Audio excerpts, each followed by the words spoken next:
Epistemic Freedom in Africa, Deprovincialization and Decolonization by Sabelo, J. Ndlovu-Gatsheni. Chapter 1. Introduction. Seek ye epistemic freedom first. Epistemic freedom in Africa, Deprovincialization and Decolonization is a study of the politics of knowledge in general and specifically of African struggles for epistemic freedom. As a result of the long-term consequences of modernity, enslavement, and colonialism, African people have been reproduced as agents in a Europe-centric history. What exists today as conventional philosophy of history and academic discourse of history produced within modern universities is still normatively Eurocentric, neo-Enlightenment, neo-Hegelian, neo-Marxist, neo-modernist, and Habermasian. Habermasian? Let's see what that means. Habermasian.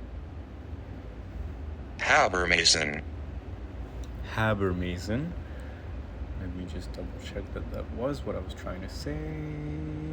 Habermasian. And Habermasian. Let's see what that means. So this describes ideas, theories, or approaches that come from the influential German philosopher and sociologist Jürgen Habermas. It points to a belief that people can solve problems and create fair societies through honest, open, and rational communication.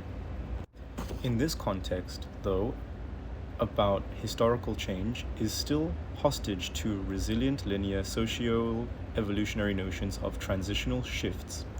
A major consequence of this Eurocentric thinking is that what is today known as African history has been subsumed to the ideological parameters and periodization of the general framework, be it colonial, nationalist, or Marxist. This point was delivered more emphatically by Dipesh Chakrabarti when he argued Europe remains the sovereign, theoretical subject of all histories, including the ones we call Indian, Chinese, Kenyan, and so on. It was perhaps this reality that provoked the African historian E.S. Atieno Adhiambo to pose the question, can African historians recapture this historical space and reintroduce an African philosophy of history that emphasizes African autonomy? Atieno Adhiambo pushed for a paradigm shift from African historiographies to an African philosophy of history. In an earlier publication, Atieno Adhiambo eloquently expressed the epistemic quandary haunting the so-called African history. Has the time come to question the unitary acceptance of the hegemonic episteme, which posits that the discipline of history uniquely belongs to Western civilization? Alternatively, can Africans articulate an African gnosis? We did that word, ne? Gnosis with Viva and Mudimbe, if those who will remember, that stands independently of these Western traditions in our study of African history. Need African epistemes be intelligible to the West? Need the study and practice of history be tied to the Guild of Historical Study at the universities? Is there still the lingering possibility that any one of us working within the Western mode can have the arterial bypass surgery that may still be the viaduct upstream to the African reservoir of history? At another level, Amy Allen correctly critiqued Eurocentric notions of macro history in these revealing words.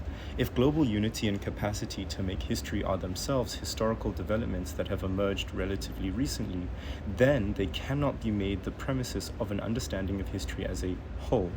Hence the urgent need for epistemic freedom, which restores to African people a central position within human history as independent actors.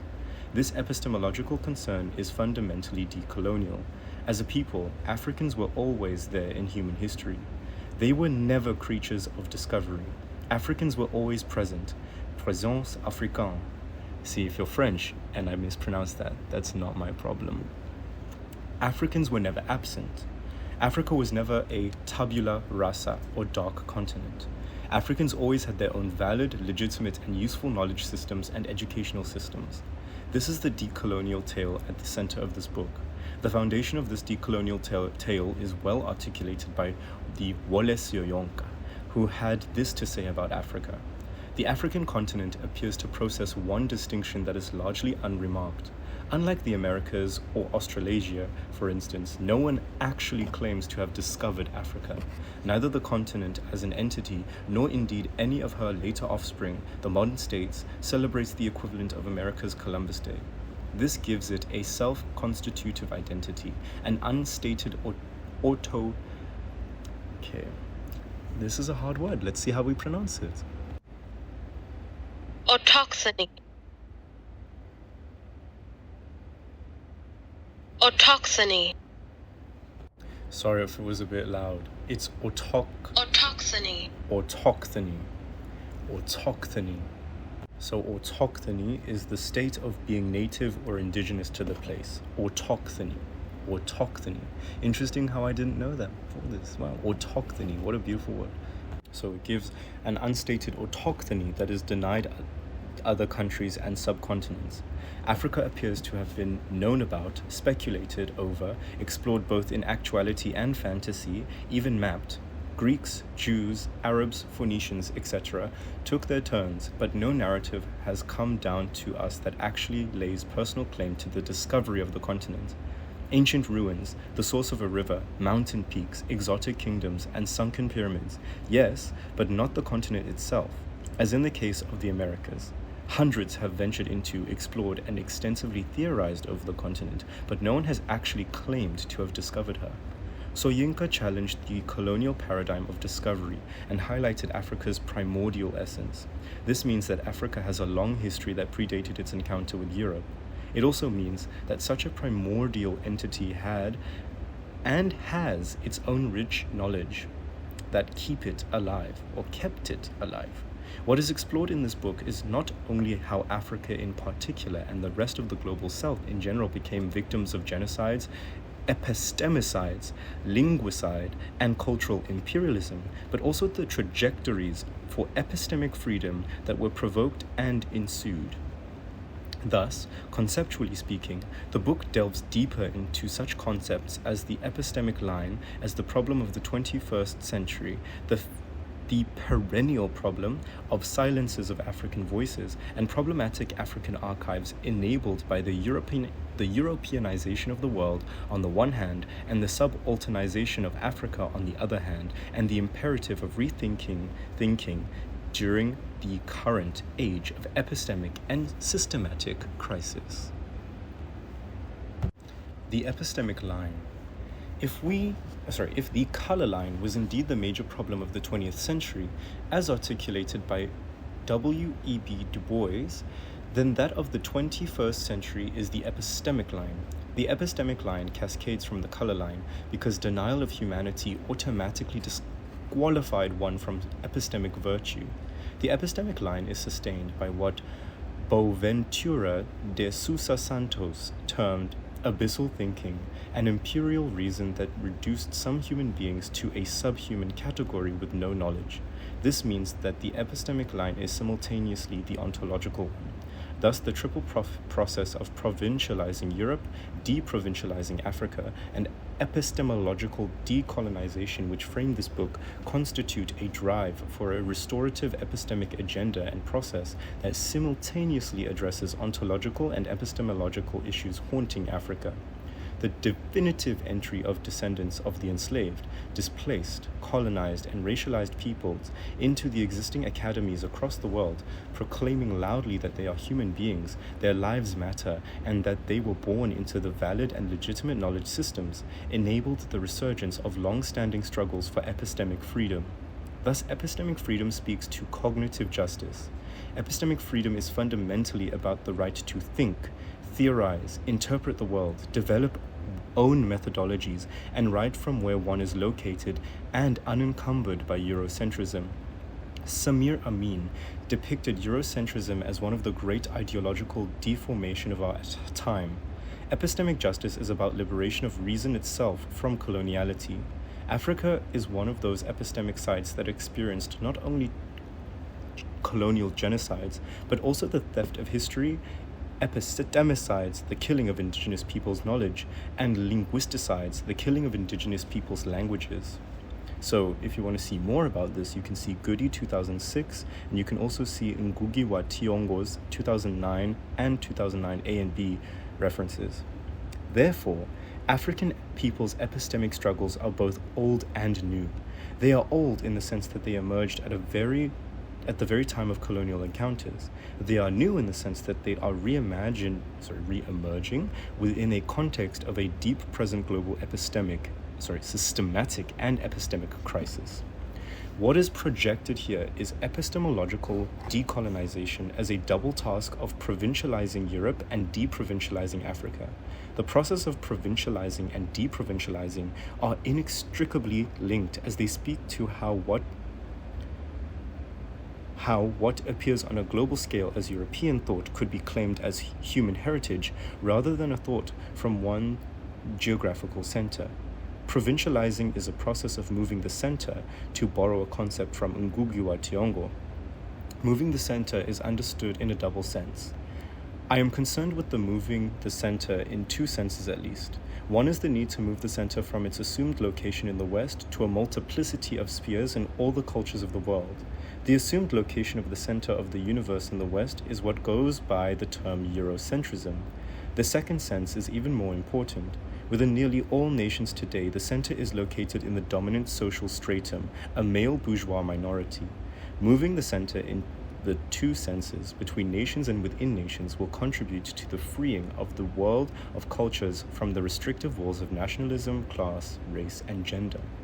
In this sense, provincializing Europe is meant to confront the problem of overrepresentation of European thought in knowledge, social theory, and education, which resulted in what the European historian John M. Headley celebrated as the Europeanization of the world. To provincialize Europe is fundamentally to de-Europeanize the world. De-Europeanization of the world entails what Kuang Xing Chen depicted as de-imperialization. Chen defined de-imperialization as a movement that demanded ex-imperial powers to genuinely reflect on their imperial histories and the harmful impacts of those have had on the world. This is a fundamental decolonial demand of which political decolonization of the 20th century failed to deliver.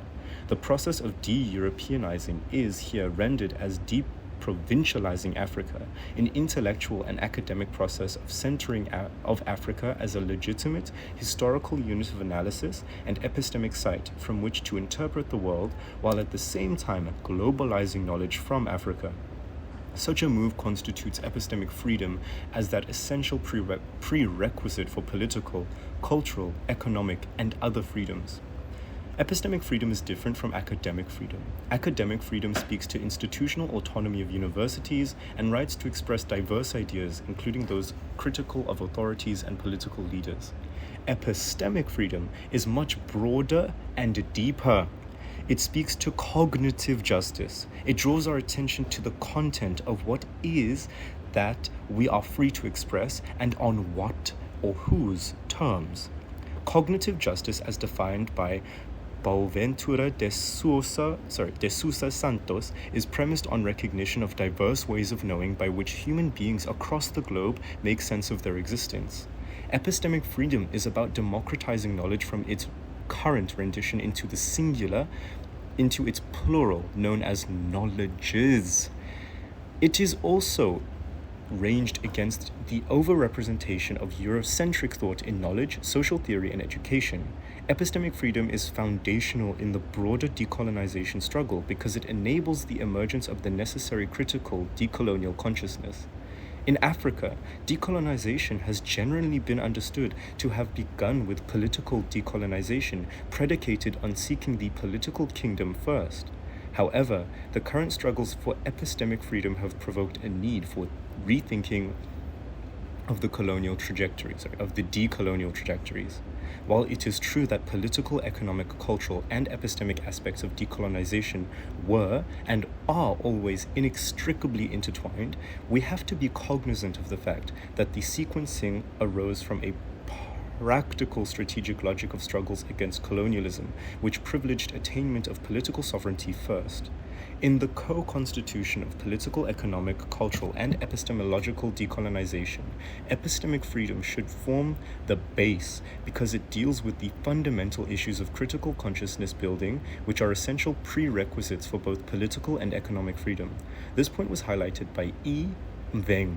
If political sovereignty is necessary, the scientific sovereignty is perhaps more important in present-day Africa. Mveng elaborated that the West agrees with us today that the way to truth passes by numerous paths, other than Aristotelian Thomistic knowledge or Hegelian dialects, but social and human sciences themselves must be decolonized. Pauline J. Hontonji also emphasized the need for epistemic freedom when he argued that we must be ambitious for Africa and for ourselves. We must be careful not to nip in the bud the unparalleled promise of our history or to prune it prematurely. We must, on the contrary, open it up, liberate it beyond all facile solutions, beyond all myths. We must have courage to make a fresh start. Hontonji went on to articulate some of the key aspects of the African struggles for epistemic freedom. The struggle against intellectual extroversion presupposes the creation in Africa of an autonomous space for reflection and theoretical discussion that is indissolubly.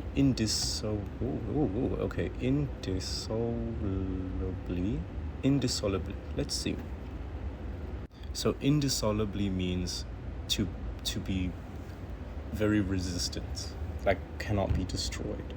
So let's go back. Yes, that is indissolubly philosophical and scientific. Only such a space can enhance an effective participation of African peoples, and not just some individuals of African origin, in the debates about them. That will be the condition for intellectual freedom. But in the search for epistemic freedom, knowledge cannot be reduced to philosophical and scientific forms only. Recognition of various forms of knowledge and knowing is called for in decolonization. Hontonji elaborated that the task for epistemic freedom is that of organizing in Africa an autonomous debate that will no longer be a far-flung appendix to European debates, but which will directly pit African philosophers against one another. To Hontonji, the base for sustainable epistemic freedom lies in formulation of original sets of questions, and he elaborated on this point this way. The creation of an autonomous body of thought had to begin with the effort to formulate original set of questions, maybe sets, not out of a search for novelty for its own sake, but out of a concern for authenticity, of a desire to be oneself by freely asking questions that one spontaneously asks oneself, and by trying to raise them to a higher level of formulation rather than by passively accepting the questions that others ask themselves or ask us from their own preoccupations. What is also necessary for the success of epistemic freedom, according to Hontonji, is the change of audience by African researchers to consider his or her African public as his or her prime target. All these moves speak to the necessary process of deprovincializing Africa and provincializing Europe. Suffice to say, deprovincializing Africa addresses marginality and peripherality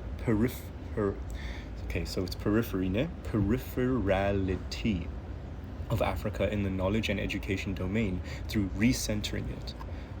Chakrabarti, who introduced and popularized the concept of provincializing Europe, seemed to be concerned about how the Western, so Western versus Western, so we are the Western. That's kind of like, to me that's kind of funny, it's a pun. Western world could claim what has been known as European ideas and thought.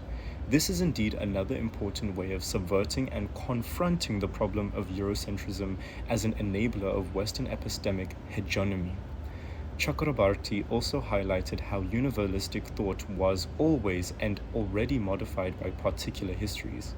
While this is indeed a valid intervention, there is still the need to stretch the concept of provincializing Europe into a decolonial perspective, where it has to directly address the problem of coloniality of knowledge, which took the form of invasion of the mental universe of the colonized world. See Ngugi wa Thiong'o and Kwijano. This analysis takes us to the concept of epistemological decolonization, which is meant to deal with problems and consequences of the metaphysical empire, such epistemicides, linguisticides, cultural imperialism, and alienation. At the center of epistemic freedom is demythologizing of both the idea of Europe as a teacher of the world and the idea of Africa as a pupil. With specific reference to demythologizing Africa, Hontunji posited that the search for intellectual freedom presupposes a demythologizing of the idea of Africa. The dominant mythological conception of Africanness had to be demolished and re-established the simple, obvious truth that Africa is above all a continent, and the concept of Africa an imperial and geographical concept and not a metaphysical one. Jean Komoroff and John L. Komoroff, I think they might either be dating or they might be siblings. Guys, in the comments, tell me what you think they are. Is Jean Komoroff and John L. Komoroff siblings or dating? I want to know. Let me know in the comments what you say. I want to hear research. Also highlighted a decolonial epistemological move of decentering the global north as the center of knowledge and recentering the global south. This is how they pondered on this deprovincializing strategy. But what if, and here is the idea in interrogative form, we invert that order of things? What if we subvert the epistemic scaffolding on which it is erected? What if we posit that, in the present moment, it is the global south that affords privileged insight into the workings of the world at large? The Komoroffs posited these key epistemological questions as part of pushing for deprovincializing of the South within a historical and epistemic context, in which Western Enlightenment thought has positioned itself as the wellspring of universal learning, of science and philosophy. It has regarded the non-West, variously known as the ancient, the Orient, the primitive world, the third world, the undeveloped or underdeveloped world, the developing world, and now the global South, primarily as a place of parochial. Okay, so this is how we pronounce the word. Parochial. Parochial. Parochial. Parochial. Parochial. Okay, what does parochial mean? So parochial means having a narrow, limited point of view or being very focused on small, local issues while ignoring a bigger one. Parochial wisdom of antiquarian traditions of exotic ways and means. It is within this terrain that the current assertions of epistemic freedom emerged, but they became accentuated in the 21st century because the global north, after 5 centuries of, quote, teaching the world, it lost the capacity to learn from the experience of the world. This inability of the global north to learn from the rest of the world emerged from invented white supremacy that underpinned colonialism and imperialism. It has delivered a double crisis of systemic and epistemic. A double crisis, systemic and epistemic. Got you. It was during the heydays of colonialism that Africa was reinvented as a site of darkness, bereft of any knowledge beyond superstitions. But the reality of today is that what has existed as Western, Eurocentric critical tradition is exhibiting clear signs of exhaustion. The exhaustion manifests itself in various forms that Santos summarized as irrelevance, inadequacy, impotence, stagnation, and paralysis. The epistemic crisis is also expressing itself in terms of what Santos depicted as loss of critical nouns. He elaborated that there was a time when Eurocentric critical theory owned a vast set of nouns that marked its difference from conventional or bourgeois theories. These nouns included socialism, communism, revolution, class struggle, dependency, alienation, fetishism of commodities, and so on.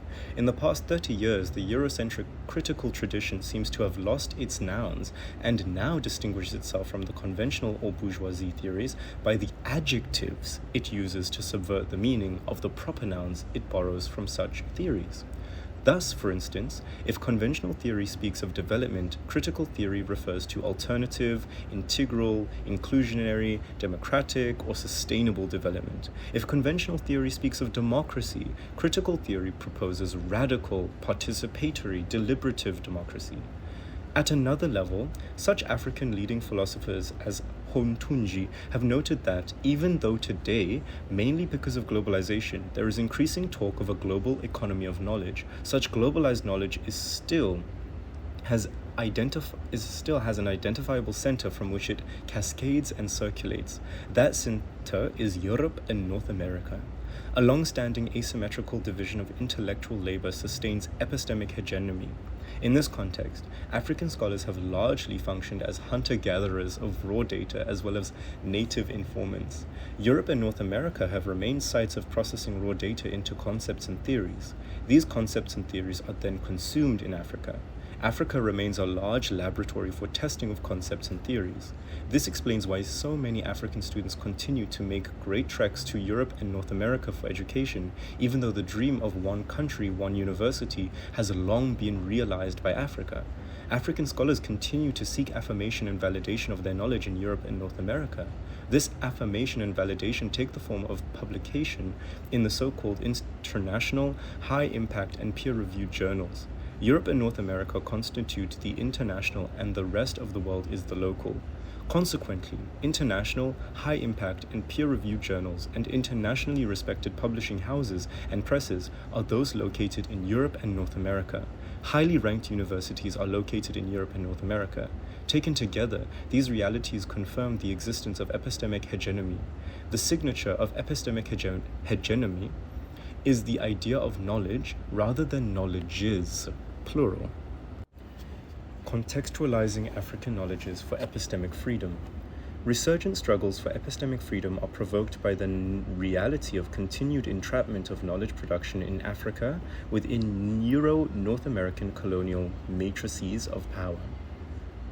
Since power and knowledge are inextricably intertwined, control of the domination of knowledge generation and knowledge cultivation remain very important for the maintenance of asymmetrical global power structures in place since the dawn of Euro-American-centric modernity. This is why Walter D. Mingolo articulated epistemic decolonization as an expansive movement targeting the geopolitical location of theology, secular philosophy, and scientific reason, and simultaneously affirming the modes and principles of knowledge that have been denied by the rhetoric of Christianization, civilization, progress, development, and market democracy. The broader discursive context of epistemic struggles is what became known as modernity. Gurminder K. Bambra correctly noted that modernity is the dominant frame for social and political thought, not just in the West, but across the world. She went further to explain two key assumptions that underpinned modernity: rupture and difference, a temporal rupture that distinguishes a tradition, agrarian past from the modern, industrial present, and a fundamental difference that distinguishes Europe from the rest of the world. Bambra's intellectual intervention is very important because it challenges the continued privileging of the West as the maker of universal history and seeks to develop alternatives from which to begin to deal with the questions that arise once we reject this categorization. If anything called universal history exists in the first place, it can only do so as a sum total of diverse human histories, seeking to move beyond the trap of what Emanuel Wallerstein termed anti-Eurocentric Eurocentrism. Bambra contested that the very idea of Europe, particularly the facts of a spatialness of Europe in human history. She defined Eurocentrism, that leitmotif of modernity, as nothing other than the belief, implicit or otherwise, in the world historical significance of events believed to have developed endogenously within the cultural, geographical sphere of Europe.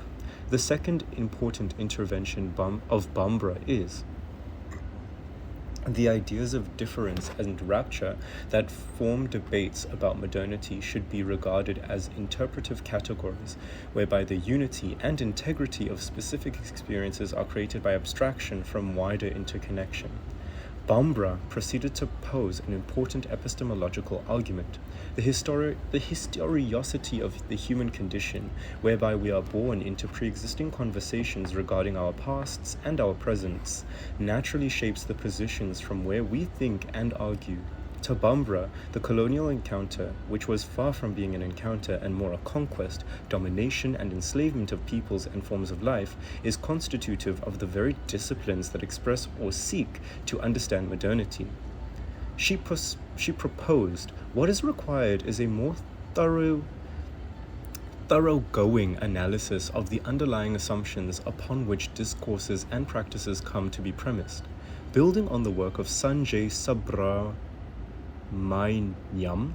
Bambra concluded that the escape route from the trap of Euro-modernity is to project connected histories as a departure point, because such an approach allows the deconstruction of dominant narratives at the same time as they are open to different perspectives and seek to reconcile them systematically, both in terms of reconstruction and theoretical categories and the incorporation of new data and evidence. Cascading from this analysis, one key aspect of decolonial epistemic struggles of the 21st century is to correct the distorted human relationships that emerged from the social classification of human species and their racial hierarchization. This reinvention of the human by other humans has had long-term implications for knowledge, education, and social theory. Also, what emerged clearly from this engagement with the ubiquitous modernity is that to gain a deeper understanding of the essence of the struggles for epistemic freedom, it is important to appreciate the entanglement of knowledge in imperial, colonial, economy, and politics. A clear understanding of intertwinement of knowledge in both economic and epistemic extravation is very important. The work of Samir Amin, 1968, introduced the concept of extraversion from a political economy perspective. Extraversion is to turn a previously functioning, stable, and alive economy upside down so as to lose its self-sustaining stamina through destabilization of its internal coherence. It goes further to entail subordinating such economy to the whims and needs of global capital and minority bourgeois ruling classes. The result is what became known as underdevelopment, which arose from the forcible integration of African subsistence economies. It's not substance, it's subsistence economies into the global capitalist market through such devices as enslavement and colonization. Hotonji extended the concept of economic extraversion and applied it to the domain of knowledge and coined intellectual extraversion. He explained that, "I found an approach that sustained the production of knowledge in the general context of production tout court and examined north-south relations in the field of science and technology on this basis, illuminating and heuristically fruitful." What does that mean? So heuristically means to solve problems, learning, or making decisions through experience, trial and error, or practical rules of thumb, rather than strict or slow formulas. That's according to Google. So heuristically fruitful. Just as economic extraversion resulted in economic dependence, intellectual extraversion resulted in scientific dependence. Both situations provoked struggles for delinking. Just as economic dependence produced a situation of growth without development, scientific dependence produced knowledge without intervention. Intellectual extraversion is indeed an analysis of the scientific and technological relations of production on an international scale, and a critique of the actual functioning of research in the periphery as it relates to the world of knowledge controlled and managed by the rich countries in the north. Hontunji went on to explain the process of epistemic freedom in these useful words. To learn anew, to be free intellectually and politically, that, to me, was the current requirement. This liberty presupposes the reassessment of the status that had been worked out, the paradigms that had been established, and the canons of thought that had been developed for us. Shutting ourselves up in our cultural past, a purely apologetic relation to our heritage, would respond exactly to what is expected of us. In this regard, nothing will be more Eurocentered than a febrile. Let's see what that means, febrile. What is a febrile nationalism? Let's see what that means. Febrile is an adjective that means having caused or relating to fever. Febrile. Febrile. Febrile. Like, okay, feeble. Like feeble. Febrile. And a febrile nationalism that would be content to hold up the treasure of African culture to the face of the world by congealing them, mummifying them, freezing them in their muggy eternity. That was, did you feel that? That was a lick. Here, Hontunji is offering both pathways to be pursued in search of epistemic freedom and is also warning us about the dangers of degenerating into nativism in our struggles for epistemic freedom. Having framed the context of the struggles for epistemic freedom, it is important to understand the trajectories of the struggle since it has a long history. The history of knowledge generation and knowledge cultivation in Africa began with what Falola termed the traditional intellectuals or traditional elites that comprised of priests, kings, chiefs, magicians, praise poets, and merchants of the pre-colonial era. These people produced mainly oral knowledge that drove pre-colonial African societies. The advent of colonialism became very brutal to these African knowers. Kings were attacked, defeated, captured, and decapitated. The decapitated heads of kings were taken and transported overseas to decorate European museums. Some were buried with their head upside down as a symbolic act of signifying death of the African world, yet others were exiled to very cold islands as part of dismembering them from their societies. Ngugi wa Thiong'o argued convincingly that dismemberment was part of colonial technology of planting European memory. He gave the example of Wayaki Wahinga, who actively led his Gikuyu people against British colonialism. He was eventually captured and removed from the center of his people, only to be buried alive at Kibwezi, head facing the bowels of the earth, in opposition to the Gikuyu burial rites requirements that the body face Mount Kenya, the dwelling place of the supreme deity. Informed by Cartesian philosophy, European colonialists targeted heads of African kings because to them the heads carried knowledge and memory. They had to be cut from the bodies as part of a broader process of dismemberment. The knowledgeable African women were simply discredited as witches.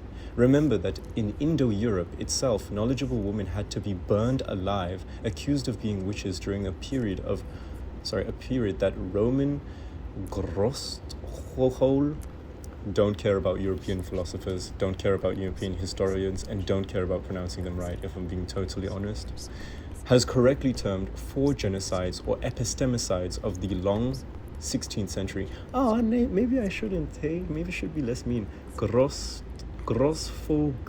I'll leave it there.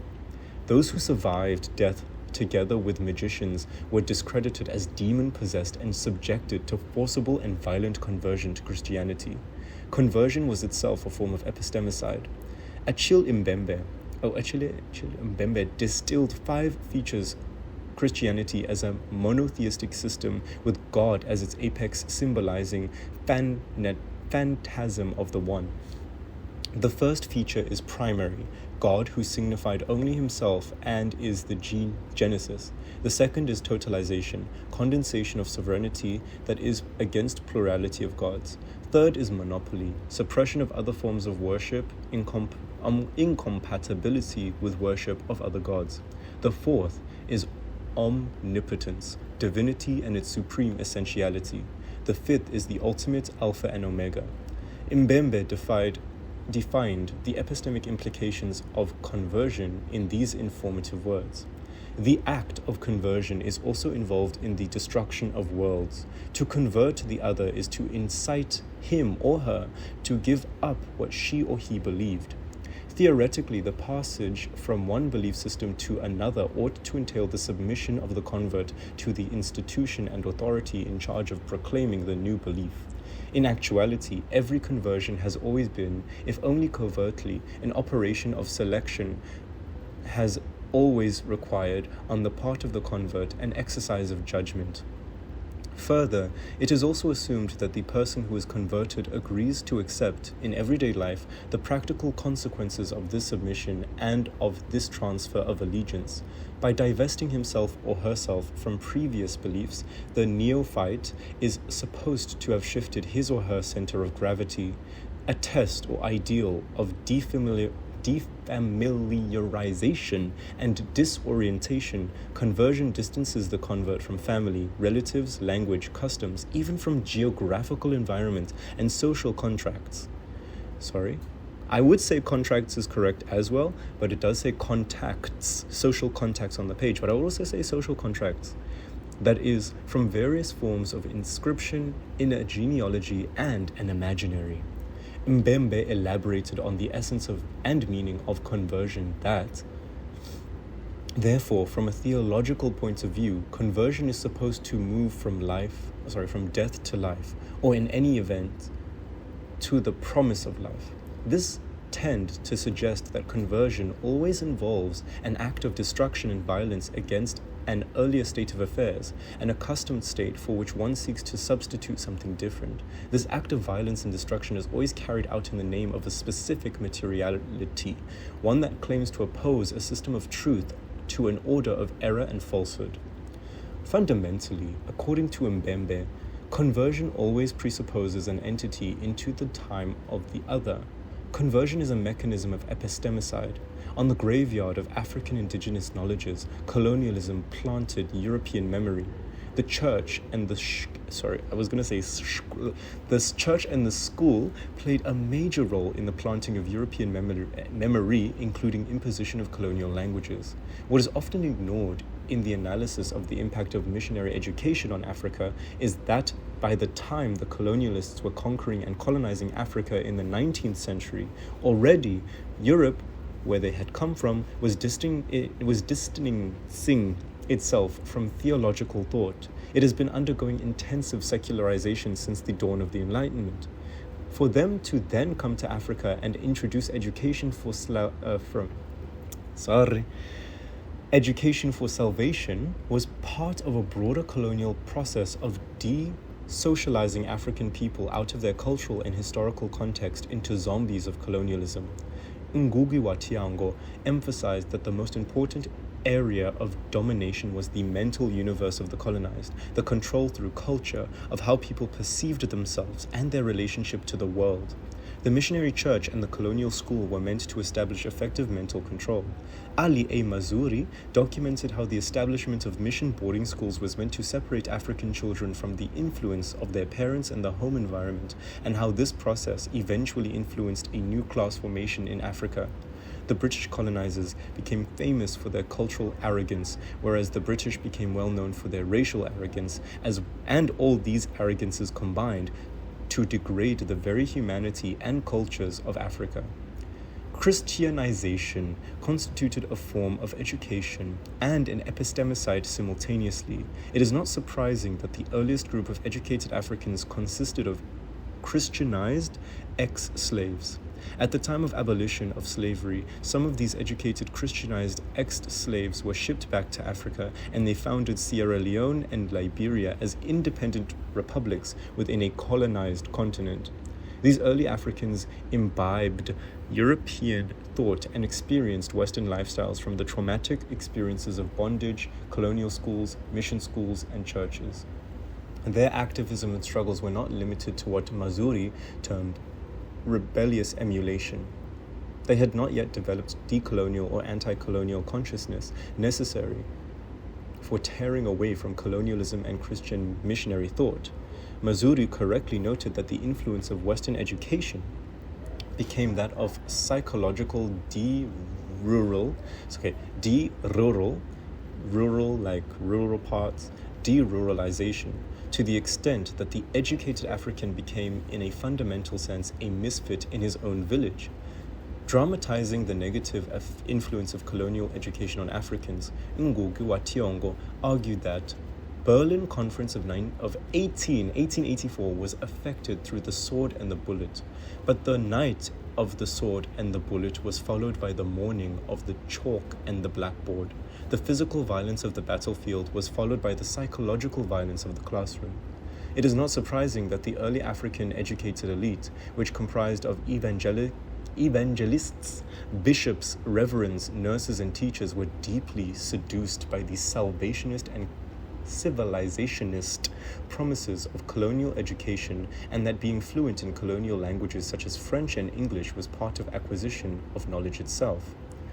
Mazuri provided a catalogue of the benefits of gaining a colonial education within a fast-changing colonial environment, where anything African had to die unless it was of benefit to the project of colonialism. The most poignant change and benefit took place at the center of new class formation. This is how Mazuri put it. The colonial impact transformed the natural basis of stratification in Africa. Instead of status based on, say, age, there emerged status based on literacy. Instead of classes emerging from the question of who owns what, class formation now responded to the question, who knows what? The seeds of scientific and intellectual dependency are rooted in the seductive nature of colonial education, as well as the epistemicides, linguisticides, and alienations it committed. As correctly stated by Ndlovu-Gatsheni, the language of my education was no longer the language of my culture. Let me say it again. The language of my education was no longer the language of my culture. The long-term consequence of colonial education has been the distortion of African consciousness, as colonial education was deliberately meant to obscure reality and to force a certain perception of reality consonant with the colonial project. Frantz Fanon captured the epistemic... Okay. Let me slow down because this one is a big word for Elmo. Frantz Fanon captured the epistemicidal nature of colonialism very well when he wrote, "Colonialism is not satisfied merely with holding a people in its grip and in emptying the brain of all form and content. By a kind of perverse logic, it turns to the past of oppressed peoples and distorts, disfigures, and destroys it. The key consequence of this process is alienation." Haibo Ngugi, welcome back. Ndlovu-Gatsheni captured the essence of alienation in these revealing words. The colonial process dislocates the traveler's mind from the place he or she already knows to a foreign land. It is a process of continuous alienation from the base, a continuous process of looking at oneself from the outside of self or with the lenses of a stranger. One may end up identifying with the foreign base as a starting point from oneself to others. This colonization of the cognitive process was the everyday experience in a colonial classroom everywhere. Emerging from this alienating terrain, modern African intellectualism has never been a simple one of enjoyment and mere professional vocation. The activist aspect is embedded through and through. It has taken the formats of empiricism, ideological interventions, and activism simultaneously. What is disturbing, though, is that despite the fact that African intellectuals have produced numerous books and journal articles speaking directly on pertinent issues of epistemic freedom and development, these works have not succeeded in replacing those of Western theorists such as Michael Foucault, Antonio Gramsci, Max Weber, Karl Marx, and even within African academies. African intellectual productions have not yet, even within African... have not yet assumed, African intellectual productions have not yet assumed dominance in the field of global knowledge in the way that Marx, Derrida, and Foucault are doing currently. The African Academy has remained a site of inculcation of Western knowledges, ways, values, and ways of knowing, and worldviews that are often taught as universal values and scientific knowledge. The African continent is still stuck with the problem of the place that Western thought occupies in non-Western discursive formations. Tandika mkandawire. period, I love Tandika Mkandawire, sought to understand and explain the ideological orientation of African intellectuals and logic behind their emphasis on different issues affecting Africa, and he developed the notion of 3 generations of African intellectuals. First generation of African intellectuals were the first to occupy academic positions at universities at the time of attainment of political independence. Many of them became ardent supporters of African nationalism and uncritical celebrators of political independence. The second generation of African intellectuals comprised African scholars who were produced during the heyday of the Marxist and neo-Marxist schools of thought, and some of them were producers of African universities themselves. What was distinctive about this group was their faithful adherence to Marxist and political economy thought. They supported African nationalism and were anti-imperialist. They were at the same time critical of the neo-colonial direction that the post-colonial state was taking. The third generation of scholars became the current young academics, most of whom were produced by African universities as well as non-African institutions and have imbibed neoliberal, post-colonial, and post-modernist thought. Most of them became critical of African nationalism, particularly its antipathy towards democracy and its disdain for human rights, allegedly. I feel a little bit like I disagree with that point, but I understand where it's coming from. If you've been following the readings, you might also understand where that comes from. But the categorization of African intellectuals into 3 generations is not cast in stone, as ideological persuasions and intellectual traditions crisscrossed the generations easily and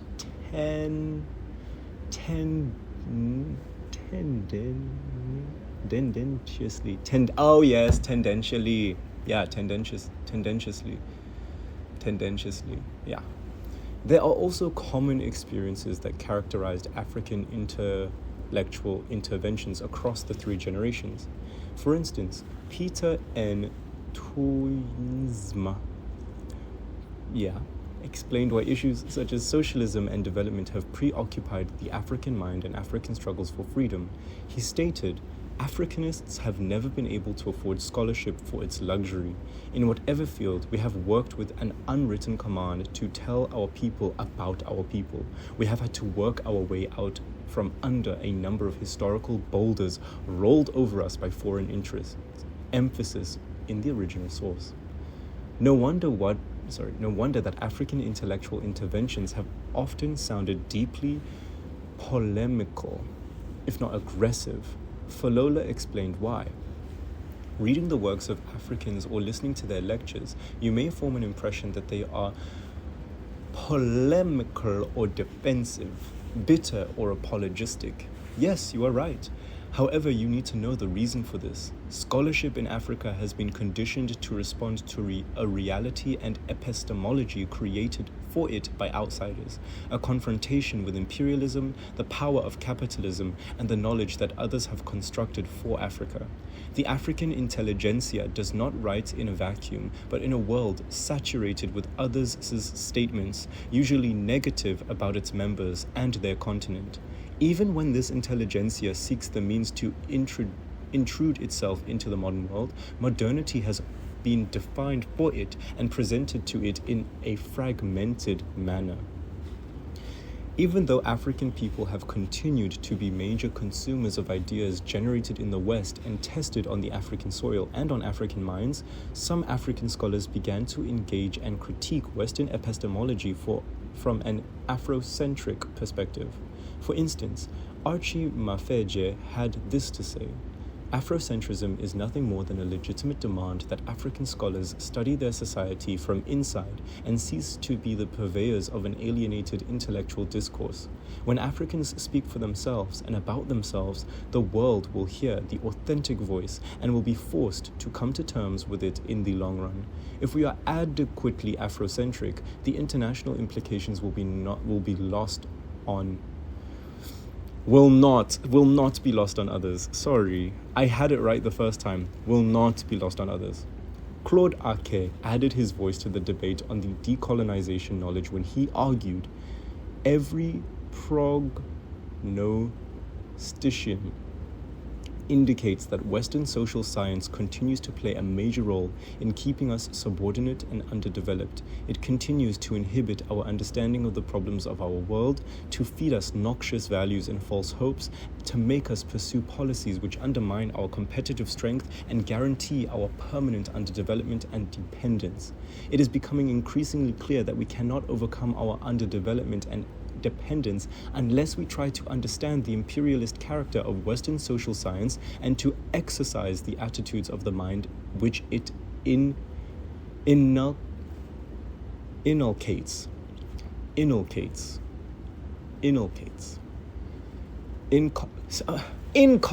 I knew I was reading it for a reason.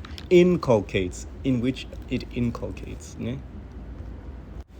At the center of the African search for self-knowing are 6 core concerns and demands: complete African self-rule, self-generation, self-understanding, self-definition, self-knowing, and self-articulation of African issues after centuries of domination and silencing.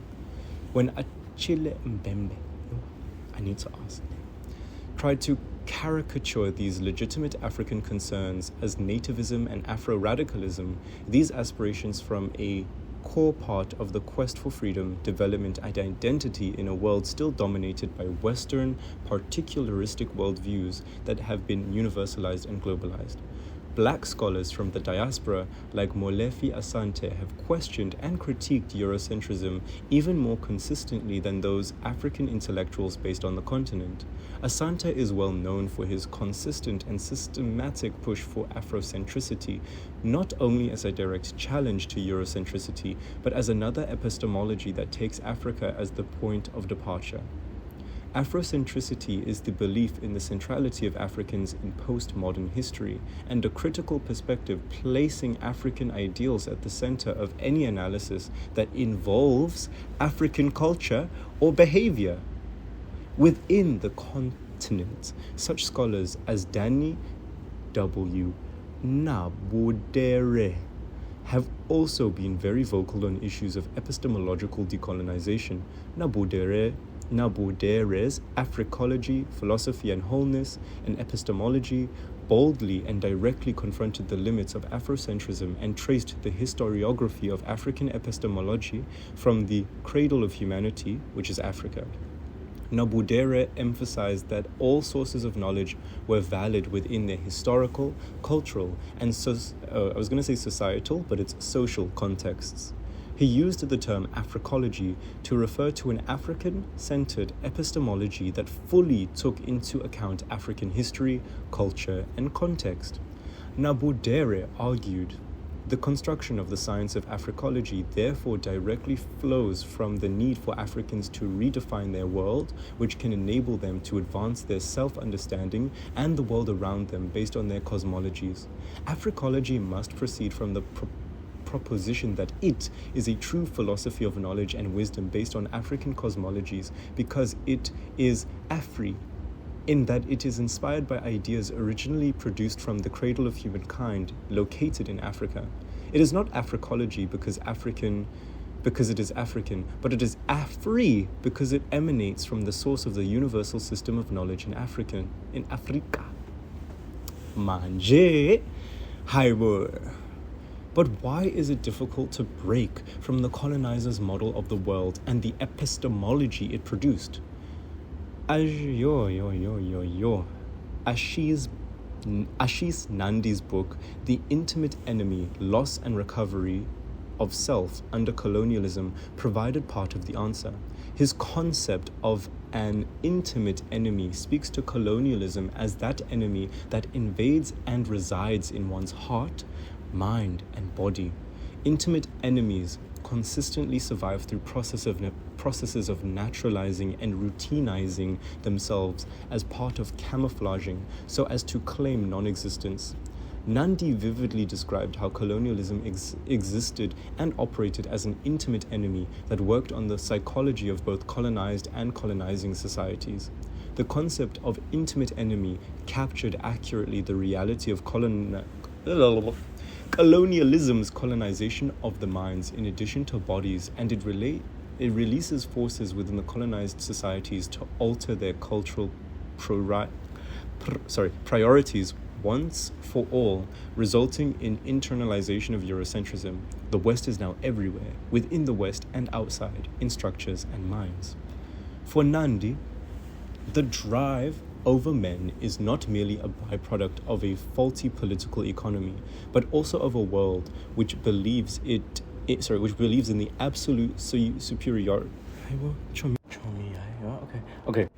In the absolute superiority of the human over the non-human and the subhuman, the masculine over the feminine, the adult. See, this is a really big one. This is a huge one. This is a huge one that I'm about to say. The adult over the child, the historical over the ahistorical, and the modern or progressive over the traditional or the savage. It has become more and more apparent that genocides, eco-disasters, and ethnocides are but the underside of corrupt sciences and psychiatric technologies wedded to new secular hierarchies, which have reduced major civilizations to the status of a set of empty rituals. The ancient forces of human greed and violence, one recognizes, have merely found new legitimacy in anthropogenic doctrines of secular salvation, in the ideologies of progress, normality, and hypermasculinity, in theories of cumulative growth of science and technology. Nandi also highlighted how deceitful colonialism is as an intimate enemy. It presents itself as bringing about civilization, progress, and development as it subverts and destroys the order it found. Thus, the colonialism that is invoked in Nandi's work is one which survives the demise of empires. As a strategy of defeating colonialism, Nandi posits, perhaps that which begins in the minds of men must also end in the minds of men. This is because colonialism is first of all a matter of consciousness and needs to be defeated ultimately in the minds of men. This is why this book is focused on epistemic freedom that speaks directly to both technologies of dismemberment and the struggles of what Nandi termed recovery of self under colonialism. Nandi's analysis resonates with what of Ngungi wa Tiongo, which emphasizes the process of decolonization of the mind as the first article of freedom and documents various African and Africa diasporic initiatives aimed at recovery of self under colonialism in order to remember Africa after centuries of dismemberment. So remember as rememberment, not remember as in just don't forget me. It's both. Silences as epistemicides. A struggle from epistemic freedom is ranged against silences as an imperial colonial technology of dismemberment. The first silence cascaded from the very Eurocentric idea of history and the philosophy of history. The epistemic problem that emerged out of this development was termed historicism by Chakrabarty. The problem of historicism defined even Marxist critique of bourgeois society and capital, and was in fact reproduced by Marx through his stagist conceptions of human history. The problem of historicism is fundamentally that of Cartesian and Enlightenment reason, as they spoke to what is knowledge and transcendence over the so-called irrationalities and superstitions. Here was born the Eurocentric idea of history as the rational secular discipline. At the center of this idea of history was the spirit of science, rational outlook, free inquiry, and faith in progress.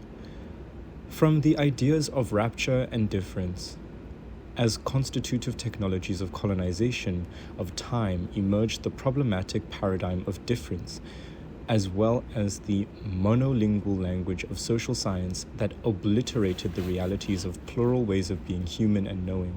At the center of historicism is the story of Europe as a macro history of the human.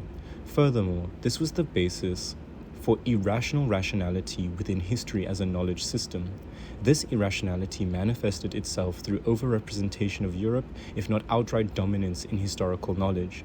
The long-standing consequence of this historicism was to subordinate and subsume all human histories within the Western episteme and to reduce all diverse histories into mere episodes within an assumed universal transcendental history with a capital H.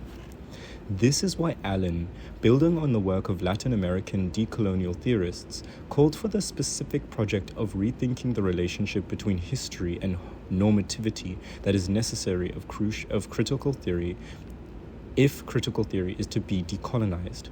She concluded, critical theory stands in need of decolonization insofar as its strategy for grounding normativity relies on the notion of historical progress. Thus, if critical theory is to be decolonized, it will have to find another strategy for grounding normativity and another way of thinking about progress. Historicism as an epistemicide affected the rest of the colonized part of the world. The Caribbean scholar Edouard Glissant, hope I said that right, Edouard Glissant, has systematically critiqued the Eurocentric idea of history and philosophy of history from the vantage point of the Caribbean black societies. History is a highly functional fantasy of the West, originating at precisely the time when it alone made the history of the world. If Hegel relegated African people to the ahistorical,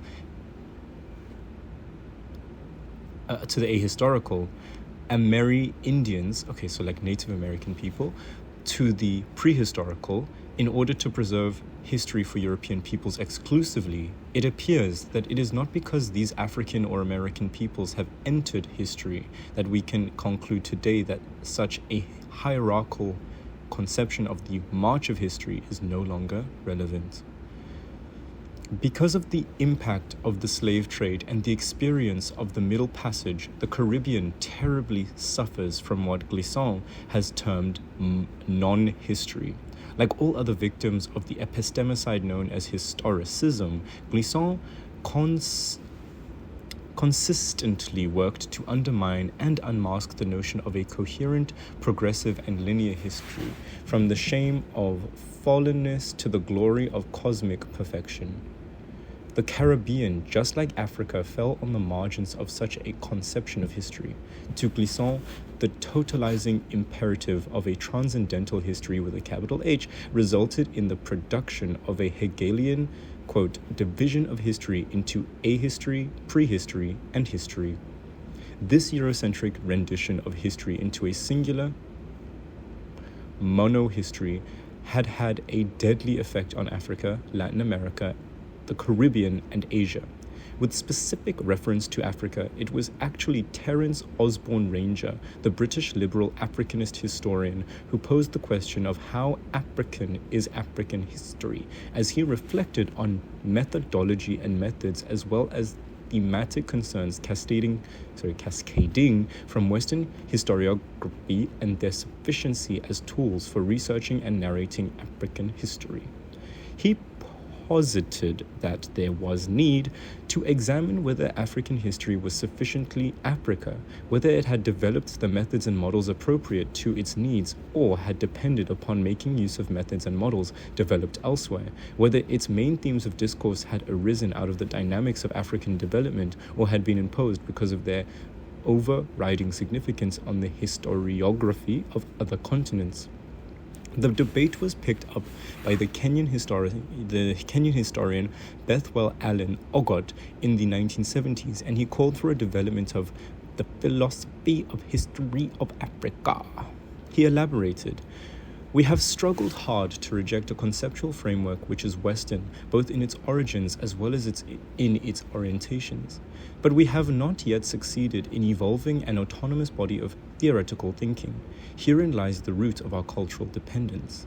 The challenge of silences in African history in particular, and African studies in general, has also been at the center of the work of the Congolese historian Jacques Deprovincialization in recent years. In his book entitled Silences in African History, Between the Syndromes of Discovery and Abolition, Deprovincialization highlighted what he described as the Herculean task of producing historical knowledges for a group of people who were seen by the hegemonic order as lacking history or sense of history.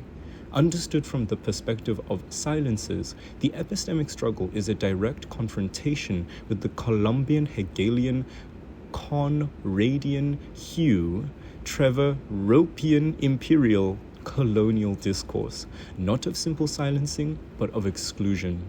To deeply appreciate the importance of the struggle for epistemic freedom, it is important to understand the discursive terrain of politics of knowledge, particularly such key elements as subject positions, institutional practices, systems of exclusion, epistemes, and so forth.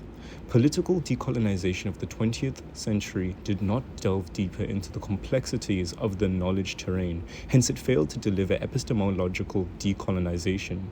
For those who endured enslavement, colonialism, capitalist exploitation, cultural imperialism, forced religious conversion, gender and race discrimination, as well as political domination and repression, silences constitute facts of their lives.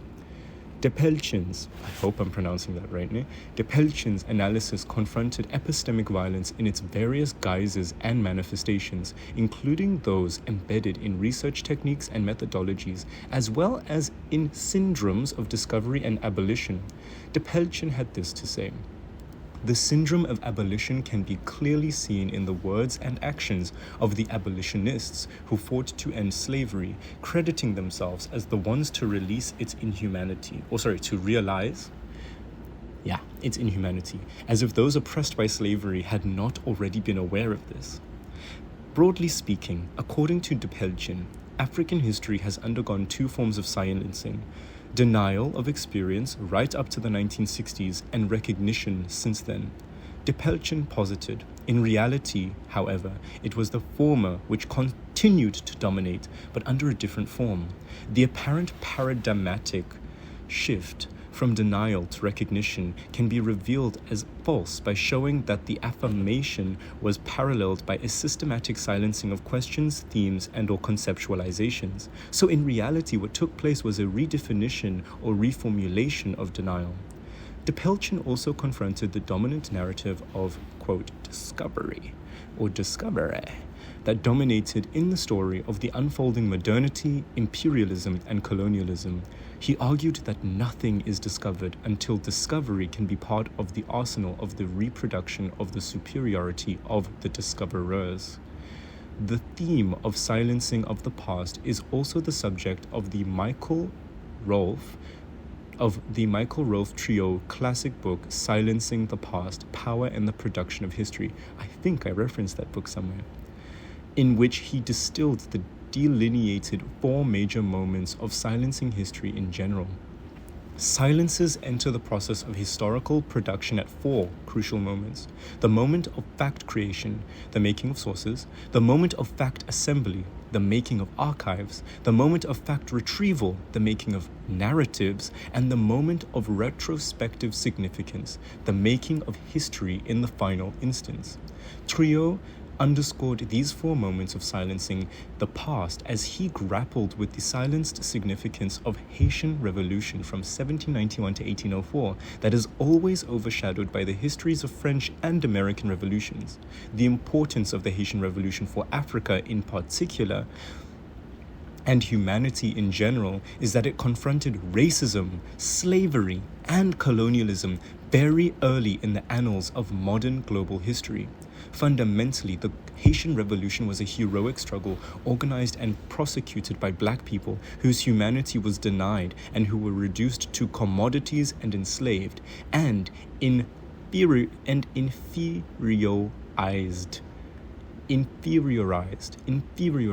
as slaves.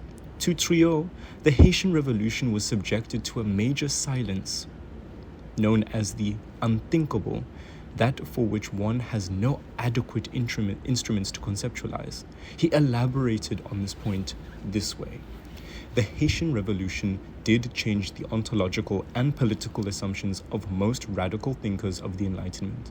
The events that shook up Saint-Domingue from 1791 to 1804 constituted a sequence for which not even the extreme political left in France or in England had a conceptual frame of reference. They were the unthinkable facts in the framework of Western thought. The unthinkable is that which one cannot conceive within the range of possible alternatives, that which perverts all answers because it defies the terms under which the questions were phrased. In that sense, the Haitian Revolution was unthinkable in this time because it challenged the very framework within the proponents and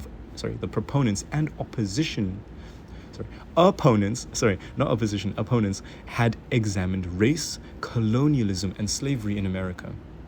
The Haitian Revolution signified a racial paradigmatic shift in the very conceptions of the human and in other ways. It directly challenged the colonial discourse of doubting the humanity of those they reduced to slaves that made slave owners to propagate a false view of the obedient Negroes who do not think and for whom revolt was impossible.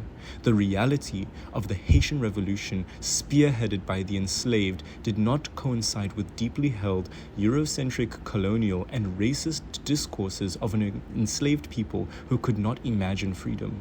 The Haitian Revolution broke the philosophical, epistemological, and ontological Western ethno-beliefs. Triot correctly designated the Haitian Revolution as that moment which is located at the limits of the unthinkable. Not only the slave owners, but even the philosophers of Europe could not think of black enslaved people organizing themselves and establishing solidarity that was capable of producing a coordinated and successful revolution. Hence, attempts were made to blame outsiders or non-existent agitators as the brains behind the revolutions. Even the victory of the black slave is trivialized through emphasis on how the diseases, not the actions of the black enslaved people, made the revolution successful. Black racial pride and black agency was unthinkable.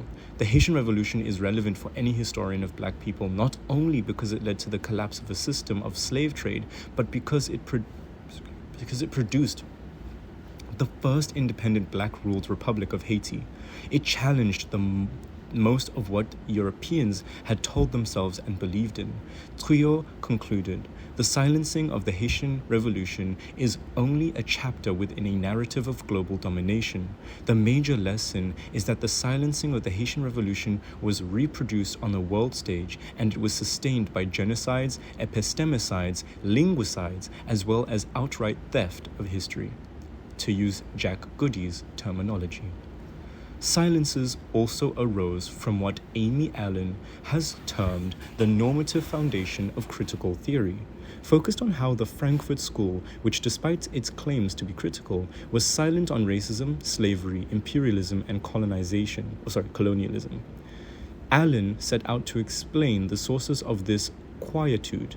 In fact, Allen is building on the work of Edward E. Said, I hope it's Said or Said, who in 1993 criticized the Frankfurt School in these piercing words. Frankfurt School critical theory, despite its seminal insights into the relationships between domination, modern society, and the opportunities for redemption through art as critique, is stunningly silent on racist theory, anti-imperialist resistance, and oppositional practice in the empire. Said posited that the silence was never an oversight, but a motivated silence. It was a silence that emerged from ideas of blithe universalism, which had normalized notions of racial inferiority of other people and routinized subordination of other cultures to those of Europe. Allen has noticed that despite Said's criticism of 1993, the Frankfurt School remains all too silent on the problem of imperialism. In search of explanation for this silence, Allen ventured into the normative foundations of critical theory as practiced by the members of the Frankfurt School. Her discovery has been that there are core Eurocentric normative beliefs on social evolution, historical progress, development, and emancipation, which form the base of critical theory. Which form the base of critical theory. This is how she explains it. Thus, they, the members of the Frankfurt School, are deeply wedded to the idea that European Enlightenment modernity, or at least certain aspects of features thereof, which remain to be spelled out, represent a developmental advance over pre-modern, non-modern, or traditional forms of life, and crucially, this idea plays an important role in grounding the normativity of critical theory for each thinker. In other words, both Habermas and Honneth are committed to the thought that critical theory needs to defend some idea of historical progress in order to ground its distinctive approach to normativity, and thus in order to be truly critical. But it is precisely this commitment that proves to be the biggest obstacle to the project of decolonizing their approaches to critical theory. The epistemic limits of the Frankfurt School and the blindness of its critical theory to those key concerns affecting the non-Western world haunts the entire Western thought and make the theorists fail to hear and comprehend the core aspects of struggles for epistemic freedom cascading from the global South. Rethinking thinking. The epistemic and systemic crisis that is haunting the world today calls for rethinking thinking itself. Catherine O'Dora Hoppers and Howard Richards, in their Rethinking Thinking, Modernity's Other and the Transformation of the University, articulated the essence of rethinking thinking this way: the casting of light at last onto subjugated peoples, knowledges, histories, and ways of living unsettles the toxic pond and transforms passive analysis into a generative force that valorizes and recreates life for those previously museumized.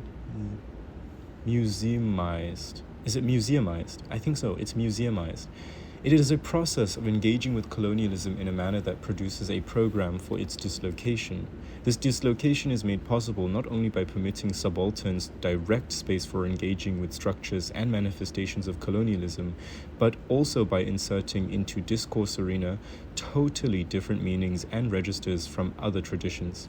The task for rethinking thinking is therefore precisely this: to reorganize the cultural asphyxiation of those numerous others that has been the norm, and work to bring other categories of self-definition, of dreaming, of acting, of loving, of living into the commons as matter of universal concern.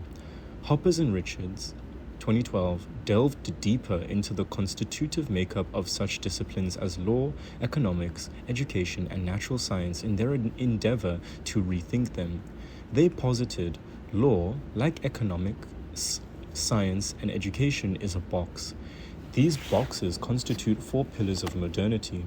Law protects the propertied. Science valorizes the mechanistic worldview over holistic cosmologies. Economics upholds a metaphysics that justifies survival of the fittest over the metaphysics of sharing that governs a large majority of livelihoods in the world. Education refuses to recognize and build on the knowledge that the children from non-Western systems of thought have. Among the 4 boxes, circuits of fragmentation and dehumanization are masked and rationalized. Building on this argument, Hoppers and Richards emphasized the need to change the rules that constitute the disciplines of law, education, science, and economics as part of setting afoot a new thinking in the knowledge domain.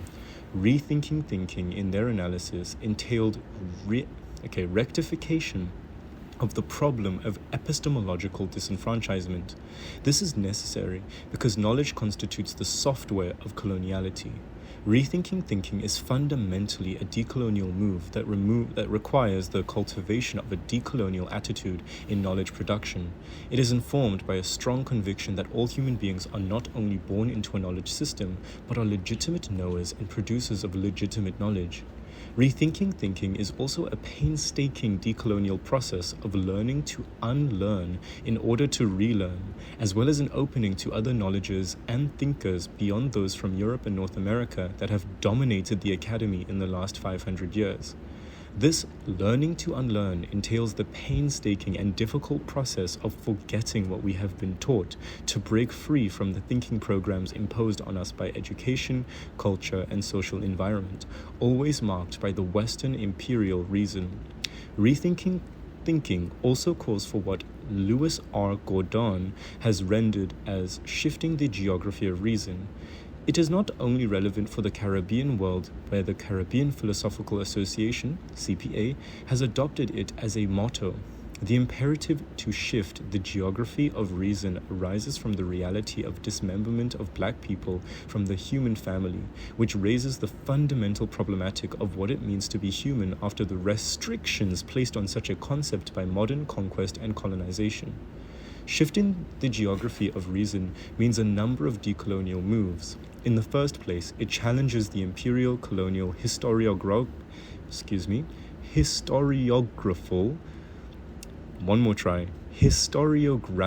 tendency of making European and North American historical experience the template of measuring other historical experiences, and that Europe and North America are only repositories of rational thinking. In the second place, it challenges the Hegelian idea of an African or an Africa that existed outside the geographical reach of reason. In the third place, shifting the geography of reason challenges the old Cartesian view of knowledge as an individual possession and restores the situatedness of knowledge in communities and civilizations. Rethinking thinking speaks to unthinking some of the presumptions of knowledge that has been polluted by Eurocentrism so as to escape what Pauline Hontonji themed scientific dependence, as Said Hussein Alatas described as the captive mind. This rethinking thinking becomes urgent not only in the context of liberating the colonized from Eurocentrism and colonization of the minds, but because of the exhaustion of what Emanuel Wallerstein terms 19th century social science. He elaborated, "It is quite normal for scholars and scientists to rethink issues. When important new evidence undermines old theories and predictions do not hold, we are pressed to rethink our premises." In that sense, much of 19th century social science, in the form of specific hypotheses, is constantly being rethought. But in addition to rethinking, which is normal, I believe we need to unthink 19th century social science because many of its presumptions, which in my view are misleading and constrictive, too tight, still have far too strong a hold on our mentalities. These presumptions, once considered liberating of the spirit, serve today as the central intellectual barrier to useful analysis of the social world. The situation becomes worse when African scholars are dependent on an exhausted intellectual tradition and social science that is no longer useful in the analysis of the social world in general and African experience in particular. Hontonji distilled 13 indices of scientific dependence. The first is dependence on technical apparatuses made in Europe and North America. The second is dependent on foreign libraries and documentation centers for up-to-date scientific information. The third is what he termed institutional nomadism, a restless going to and fro European and North American universalities. The fourth dependence manifests itself as brain drain. The fifth is importation of theory from the north to enlighten the data gathered in the south. The sixth dependence is aversion to basic research and striking to the colonial ideology of instrumentality of knowledge. The seventh problem is in choice of research topics that is determined by the interests of the North, where knowledge is validated. The eighth dependence is confinement to territorial specializations, in which African scholars are often reduced to native informants. The ninth form of dependence is that African scholars are engaged in scientific research that is of direct service to the coloniality. The 10th issue relates to research into indigenous knowledge that eventually is disciplined to fit into the models of Western science. The 11th challenge is that of linguistic dependence on 6 European languages, English, French, German, Spanish, Italian, and Portuguese, in teaching and research. The 12th index of scientific dependence is lack of communication among African scholars, as most prefer a vertical exchange and dialogue with scientists from the north than horizontal exchange with fellow scholars from the south. The final index of dependence manifests itself through reproduction of modernity that makes it justifiable to look for competent scholars in the north. This analysis takes us to the consideration of the deeper intellectual and epistemological crisis. Isa G. Shivji clearly defined the African intellectual or epistemological crisis as manifested by the fact that the majority of African intellectuals have pretty well accommodated mainstream thought. This includes former militant nationalists and radical socialist intellectuals. The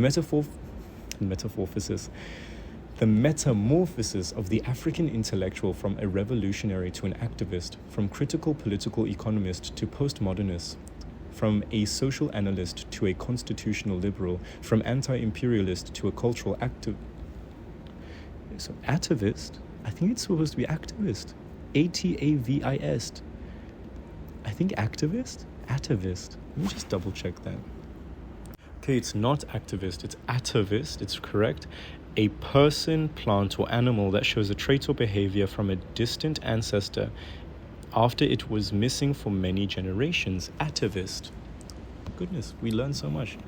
A cultural atavist, from a radical economics professor to a neoliberal World Bank spokesperson, from an intellectual to a consultant, is blatant, unrepentant, and mercenary. Mamdani clearly identified the African intellectual challenge for the 21st century as that of questioning and unpacking the foundations of the prevailing Euro-American intellectual paradigms which have turned the dominant Western experience into a model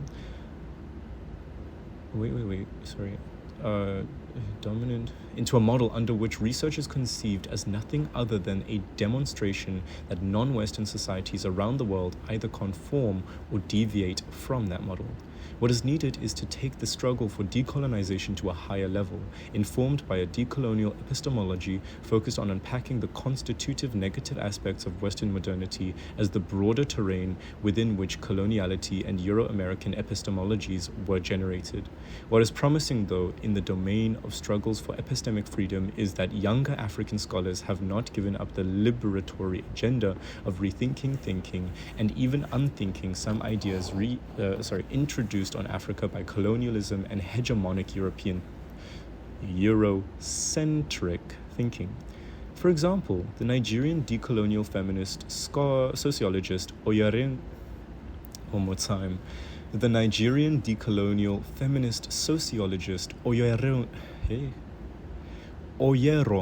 Oyewumi work 1997's work helps us to rethink thinking on gender and the woman question. Sorry, that was really hard for me to read for some reason.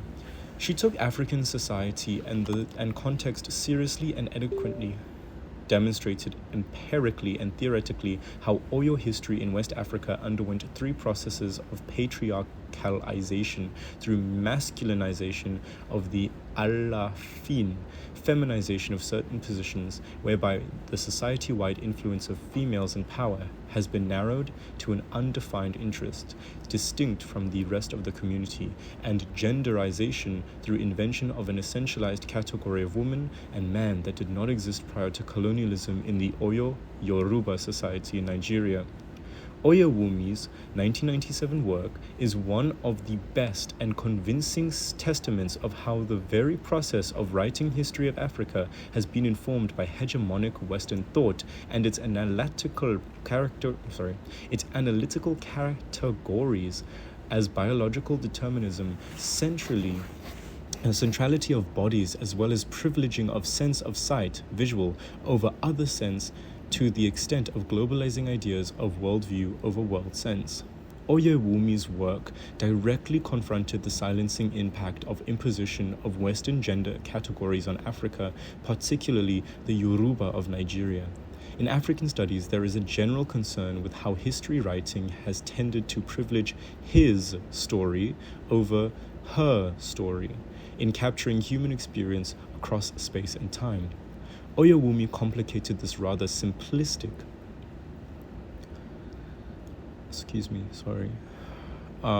approach of merely adding the experiences of women to a world of knowledge that wrongly assumed the universality, gender, and woman categories as transcultural and transhistorical.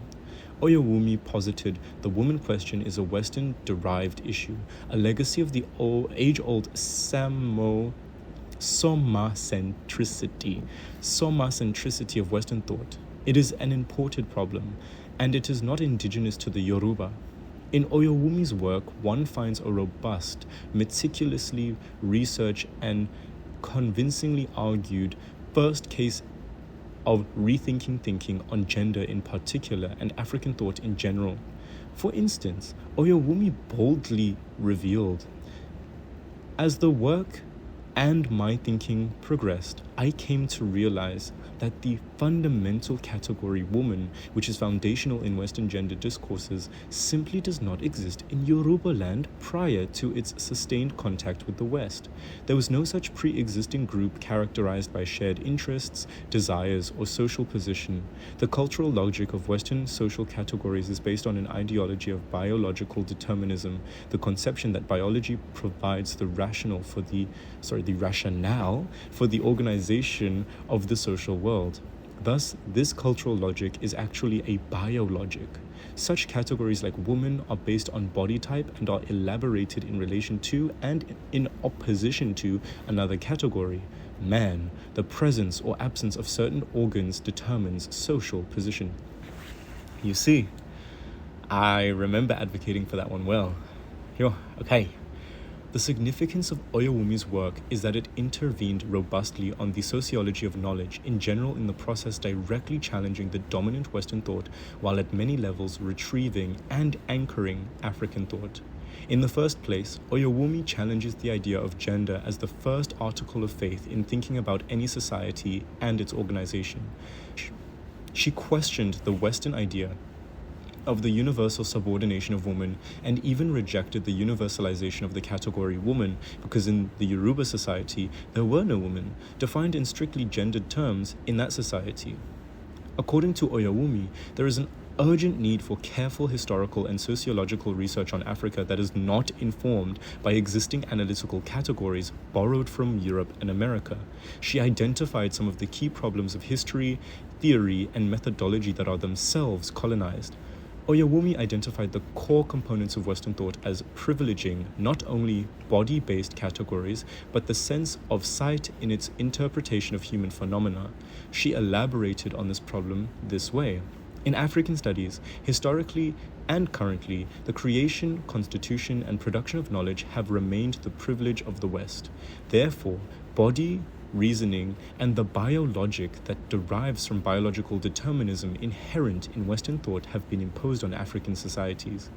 The presence of gender constructs cannot be separated from the ideology of biological determinism.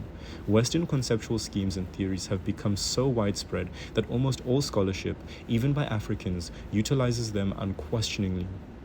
One of her points is that African scholars must be conscious of the fact that all concepts come with their own cultural and philosophical baggage, much of which becomes alien distortion when applied to cultures other than those from which they derive. Oyewumi posed the fundamental question: what are the relationships between, on the one hand, bioanatomical distinctions and gender differences as part of social reality, and on the other hand, gender constructs as something that the observer brings to a particular situation? Her response, based on her meticulous and sociological research on the Yoruba society, is: the Yoruba case provides one such different scenario, and more than that, it shows the human body need not to be constituted as gendered or be seen as evidence for social classification at all times. In pre-colonial Yoruba society, body type was not the basis of social hierarchy. Male and females were not ranked according to anatomic distinction. The social order required a different kind of map, not a gender map that assumed biology as the foundation for social ranking.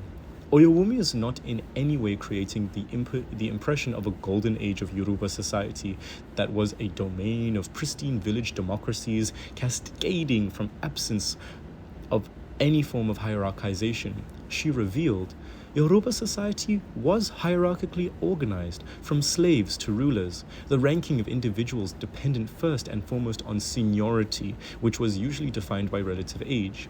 Another fundamental difference between Yoruba and Western social categories involves the highly situational nature of Yoruba social identity. In Yoruba society, before the sustained infusion of Western categories, social position of people shifted constantly in relation to those with whom they were interacting. Consequently, social identity was relational and was not essentialized. Oyewumi launched a daring intellectual challenge to the existing feminist discourses, even revealing a fundamental contradiction in their understanding of such concepts as gender, social construction, and sex, biological construction. The contradiction, if not feminist paradox, is here. In the very celebrated fundamental assumption of feminist theory is that woman's subordination is universal, which universality of gender asymmetry suggests a biological basis rather than a cultural one, given that the human anatomy is universal, whereas cultures speak in myriad voices. Oyewumi proceeded to unpack this paradox in this manner. That gender is socially constructed is said to mean that the criteria that make up male and female categories vary in different cultures. If this is so, then it challenges the notion that there is a biological imperative at work. From this standpoint, then, gender categories are mutable and as such, gender is then denaturalized. Oyewumi's point is very important for rethinking thinking on Africa because it revealed how, in fact, the categorization of women in feminist discourses as homogeneous, bioanatomically determined group which always constituted as powerless and victimized does not reflect the fact that gender relations are social relations and therefore historically grounded and culturally bound.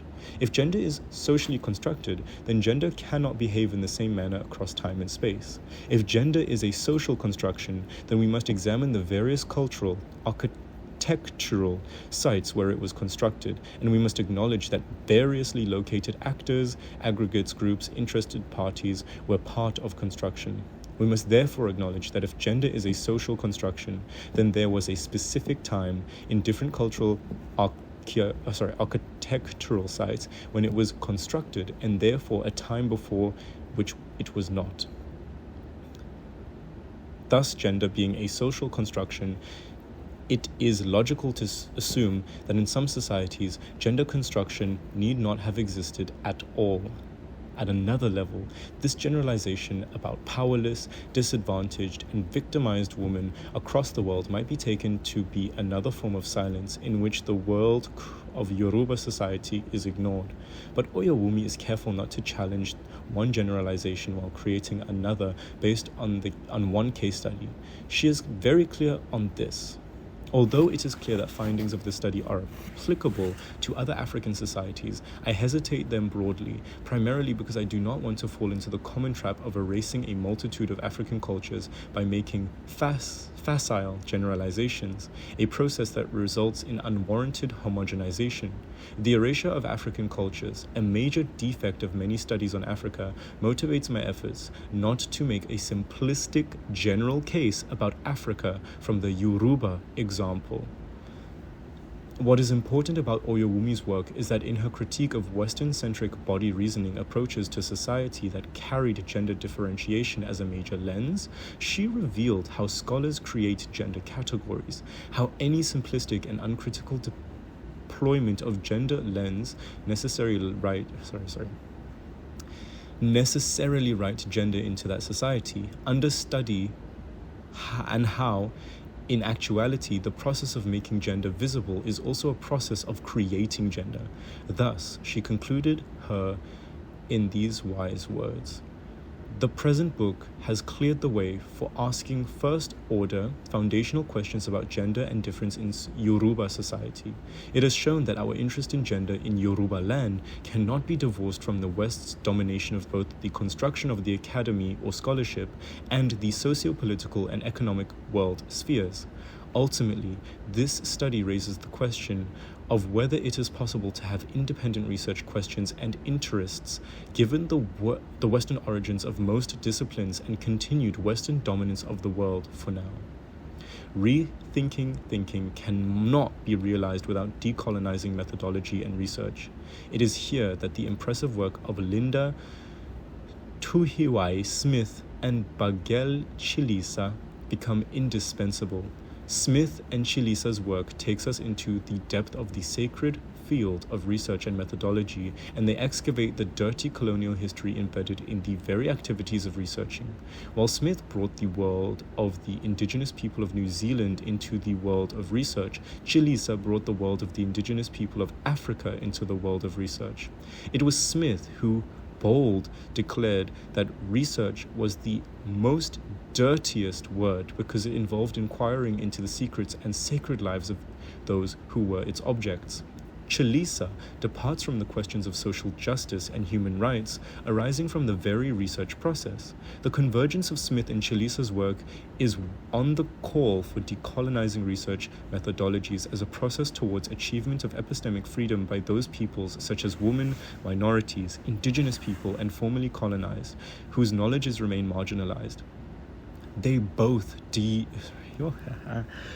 See, the focus had to go at some point. Okay. Lock in. They both delved deeper into cultures, philosophies, histories, and power dynamics embedded in research and methodology. Chilisa's work highlighted how mainstream research conducted on those societies considered being non-Western still ignored the other ways of knowing and other knowledge systems. This means that the struggles of decolonizing, indigenizing research methodologies from an important part... This means that the struggles of decolonizing and indigenizing research methodologies form an important part of the broader struggles for epistemic freedom.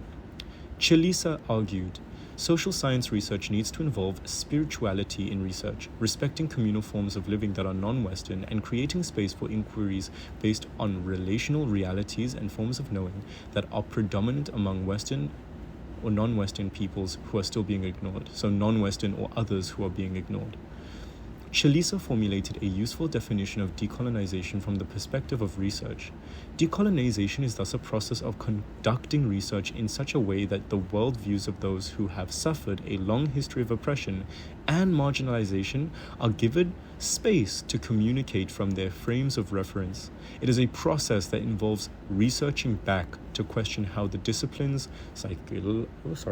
psychology, education, history, anthropology, sociology, or science through an ideology of othering have described or theorized about the colonized other and refused to let the colonized other name and know their frame of reference. Understood from a research and methodological perspective, decolonization entails deconstruction and reconstruction, that is, destroying what has wrongly been written, for instance, interrogating distortions of people's life experiences, negative labeling, deficit theorizing, genetically deficient or culturally deficient models that pathologizes the colonized other, and retelling the stories of the past and envisaging the future. At the center of this process is recovery and rediscovery.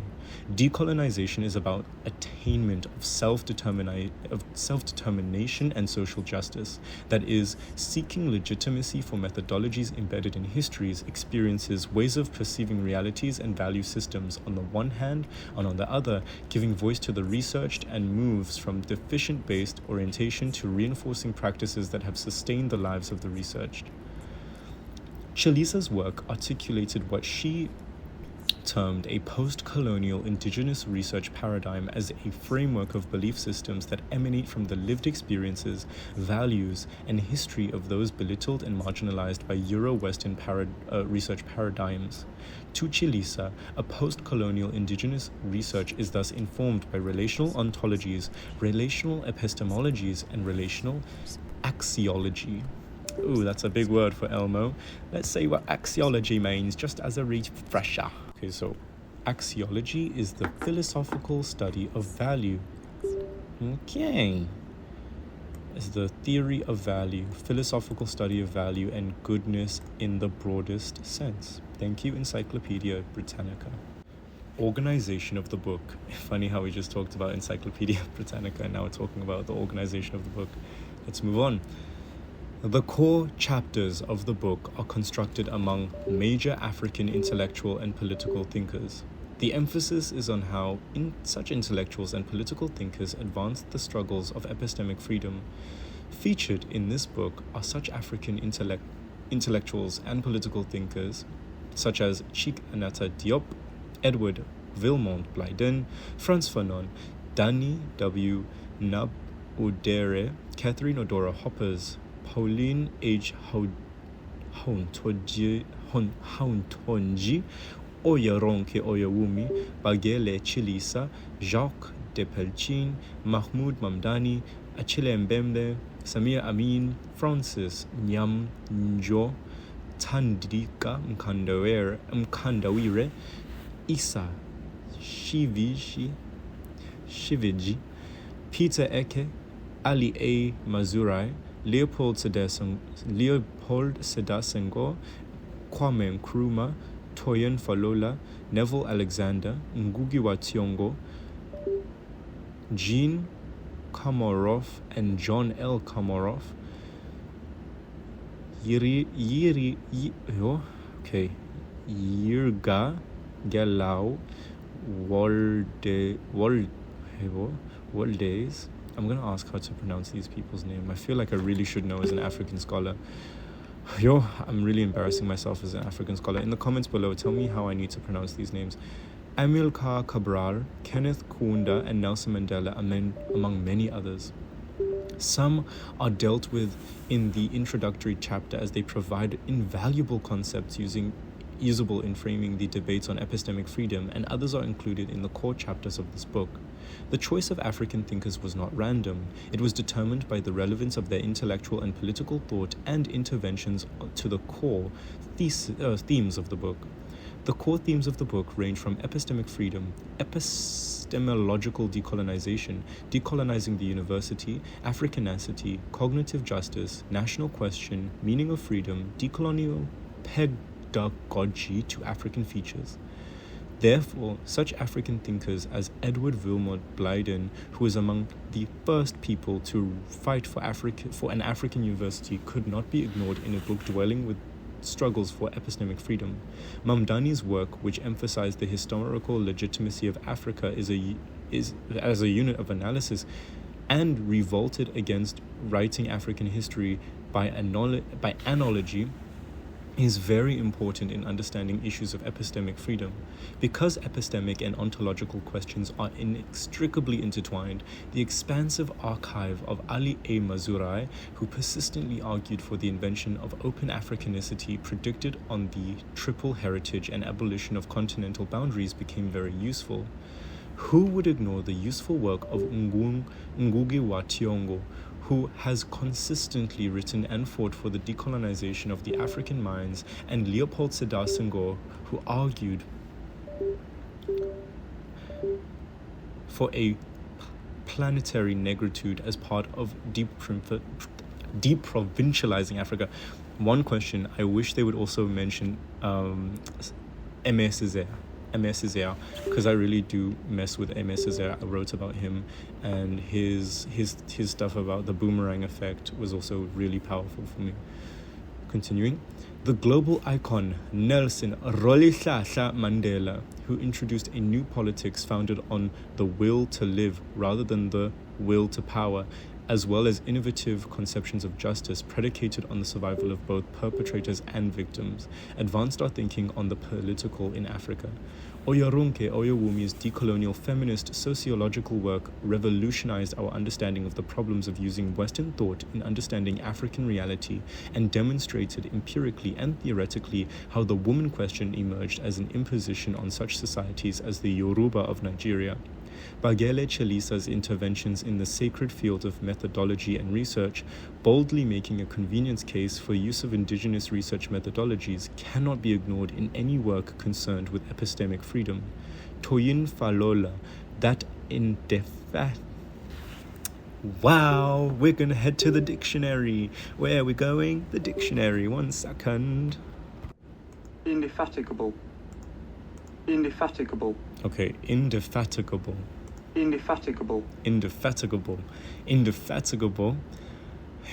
Okay, and that means of a person of their efforts persistent and tirelessly, or persisting and tirelessly. African historian of our era who has researched, written and published in almost every aspect of African society and has directly contributed to epistemic struggles of Africanizing knowledge, cannot fail to find space in this book. Because struggles for epistemic freedom are not confined to Africa, the insights of leading African scholars are opened up to dialogue with other thinkers, mainly from the global south and the African diaspora, such as Edward E. Said, William E.B. Du Bois, Marcus Garvey, Molefe Asante, Louis R. Gordon, Michael Rolfe Trio, Ashi Nandi, Paulo Huyer, Julia Sarez, Dipesh Chakrabarti, Nelson Malando Torres, Raymond Grosshoffel. Oh, shame, he actually might be from the diaspora, askis. Raymond Grosshoffel, Walter D. Mingolo, Annibal Quejano, Edward Glisson, Henrique Dussel, Gurminder K. Bahambra, An Yuan Tae, Kwan Sing Chen, and many others. The interrogation of the scholarly tradition is inevitable because the struggles for epistemic freedom are planetary, and many African diaspora intellectuals have contributed immensely to the achievement of black struggles for epistemic freedom. The work of such progressive Western scholars as Emmanuel Wallerstein, Boaventura de Sousa Santos, Amy Allen, and others cannot be ignored in any book that details with the question of epistemic freedom.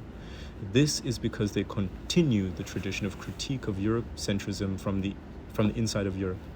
But part of deprovincializing Africa entails avoiding pitfalls of epistemic xenophobia, nativism, and ghettoization of knowledge that characterizes some of the previous studies that have sought to debunk the hegemony of Euro-modernist epistemologies.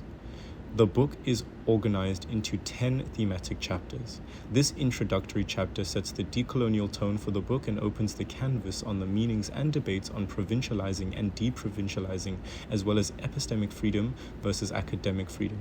Beyond the definitional scope, the chapter provides a detailed review of some of the key epistemic challenges facing Africa today. The chapter makes a case for the primacy of epistemic freedom within the trajectories of decolonization. Epistemic freedom is an essential prerequisite for other freedoms, political, economic, and cultural.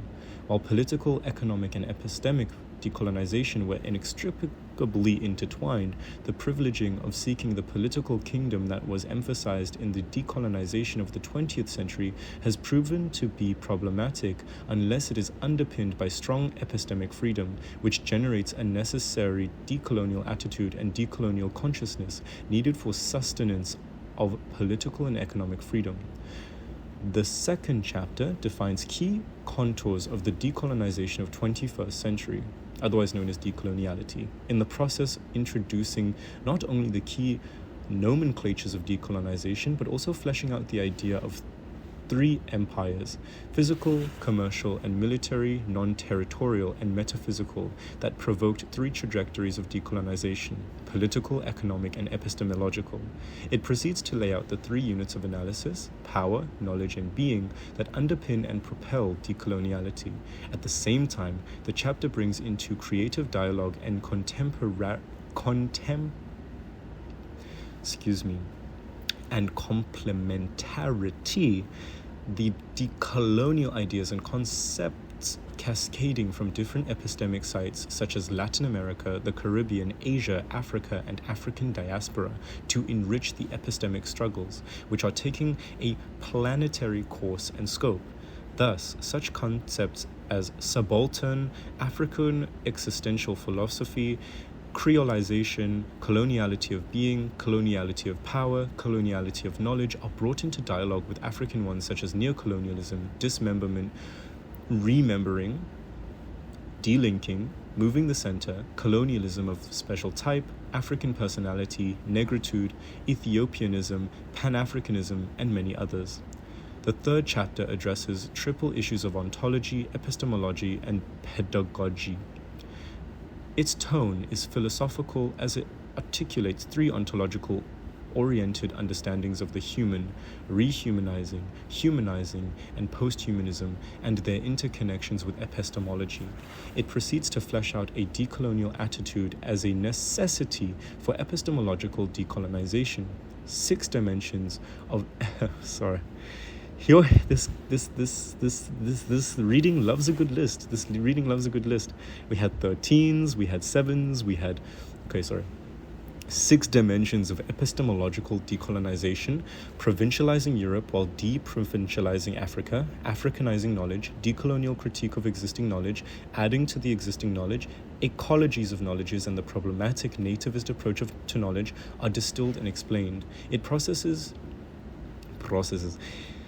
You can tell I'm tired, hey? It proceeds to explain the necessity of decolonial pedagogy. This approach enables the chapter to delve deeper into challenges of decolonizing teaching and learning while laying out a re-education, re-socialization program predicated on decolonization of the very normative foundations of dominant critical theory so as to rethink thinking itself and unleashing the painstaking process of learning to unlearn in order to relearn as a key and necessary response to colonial desocialization and dehumanizing process. The 4th chapter is focused on the important theme of reconstruction of the political as a decolonial move.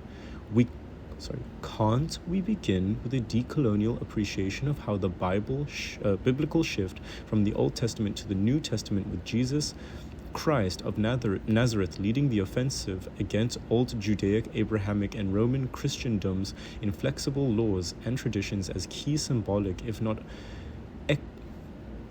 ecclesiastic representation of a reconstitution of a new order entails? Eurocentric, hegemonic, and imperial thought spoiled the very constitution of the political in a fundamental way. The process of spoliation of the very constitution of the political involved fetishism of power, which culminated in the lodging of the paradigms of difference and war, as well as the will to power into the center of the very idea of politics. Chapter 4 highlights what can be gained through a decolonial reconstitution of the political. It launches reclamations of the intellectual and political thoughts of such leading African thinkers and freedom fighters as Patrice Lumumba, Leopold Sedar Senghor, Amilcar Cabral, Kenneth Kaunda, and Nelson Mandela that are constitutive of the decolonial, anti-colonial archive. These leading African politicians, cum intellectuals, contributed to the transformation of the constitution of the political from the will to power and the paradigm of war, homo polemus, to the will to live. Mandela in particular emerges as a philosopher of liberation, which is planetary in its reach, as it turned upside down such standing conceptions of politics as the will to power and worship at the altar of war, the paradigm of war. Mandela's anti-apartheid politics inaugurated a decolonial shift from the Nuremberg template of transitional justice predicated on criminal prosecutions to new political justice, which privileged political transformation of societies emerging from war. While Mandela's vision and ideas are today facing their most difficult testing times in South Africa, they continue to be positively embraced by many as progressive and innovative. Chapter 4 posits that a combination of global imperial designs and white South Africans who were never prepared to share their colonial loot failed Mandela, rather than Mandela failing to lead South Africa into a better future. What hit Mandela's conception of politics was its dependence on the goodness of human beings, including those who had been irreparably corrupted by colonialism and apartheid to the extent of falling from humanity itself. The 5th chapter is specifically focused on the topical theme of invention and reinvention of Africa by Africans themselves as key aspects of epistemic freedom and contribution to deprovincialization of Africa. It underscores the identity known as Africanacity as a trans-space, trans-time, trans-geographical, and trans-cultural phenomenon. The discussion is centered on the expansive archive of Ali A. Mazurai. 3 key areas of intervention: the intervention of Africa, contested meaning of Africanacity, and the concomitant complex question of the African condition frame the chapter. As part of Mazurai's contribution towards deprovincializing Africa, he introduced the concepts of triple heritage and the idea of the abolition of the Red Sea in his push for a new identity called Afrabia. At the economic level, Mazurai advanced the idea of decolonizing modernity through 5 processes of indigenization, domestication, diversification, horizontal interpretation, and vertical counter-penetration. The 6th chapter is focused on the contributions of the Ugandan political scientist Mahmoud Mamdani to the intellectual and academic tasks of rethinking Africa. Mamdani's intellectual and academic work set out to establish the historical legitimacy of Africa. Mamdani's intellectual and academic work set out to establish the historical legitimacy of Africa as a unit of analysis and to transcend colonial historiographical practice of writing African history by analogy. What is captured here are 5 contributions to rethinking thinking on Africa by Mamdani. The first is his decolonial approach to the study of Africa, which privileged internal historical dynamics. The second is his analysis of how colonial power worked and how it impinged on and shaped African resistance and generated post-colonial dilemmas. The third is his thesis on how colonial rule invented very problematic political identities which are today haunting contemporary Africa's nation-building and state-making process. The fourth is his concept of actually existing civil society that is opposed to the abstract and programmatic conceptions of civil society in Africa. The fifth is his re-articulation of transitional justice beyond the traditional post-1945 Nuremberg template. The significance of Mamdani's academic and intellectual interventions is that they speak directly and consistently to the long-standing question of locus of historicization and theorization of Africa as to liberate of knowledge from the snars of extraversion and coloniality. The 7th chapter focuses on understanding pre-colonial indigenous knowledge systems and the education systems they enabled. The case study of Ethiopian indigenous education and the Ethiopian indigenous education system is very important because Ethiopia is the only African country that managed to successfully repel and resist military colonial conquest and the direct colonial administration. But at the very same time, Ethiopia provides an ironic, if not tragic, situation of a country that was never colonized but progressively colonized itself with foreign institutions and ideas while dismissing its rich indigenous knowledge and even indigenous schools. The chapter continues to articulate the long-standing but unfinished struggles for African university, while at the same time making sense of the African decolonial efforts aimed at reconstitution of the university across time. A triple genealogy of the university in Africa emerges, namely the pre-colonial Arab African Muslim intellectual tradition, the Western imperial colonial modernity, and the anti-colonial nationalist liberatory developmentalism predicated on the idea of one country, one university emerges poignantly in this chapter. Conceptually, the chapter locates the struggle for an African university within the broader context of African struggles for epistemic freedom, the search for modern African identity and autonomous African development. Its importance lies in careful historicization of the emergence and trajectories of higher education institutions in Africa. This task is necessary at a time of resurgent demands for decolonization of universities in the 21st century, proving beyond doubt the incompleteness of the African decolonial project. The 8th chapter shifts the focus to the important case study of South Africa and is specifically concerned with the unresolved national question. The rich work of Neville Alexander and his wide-ranging ideas provided the stepping stone and ideal entry point into the complexities of the national question in South Africa.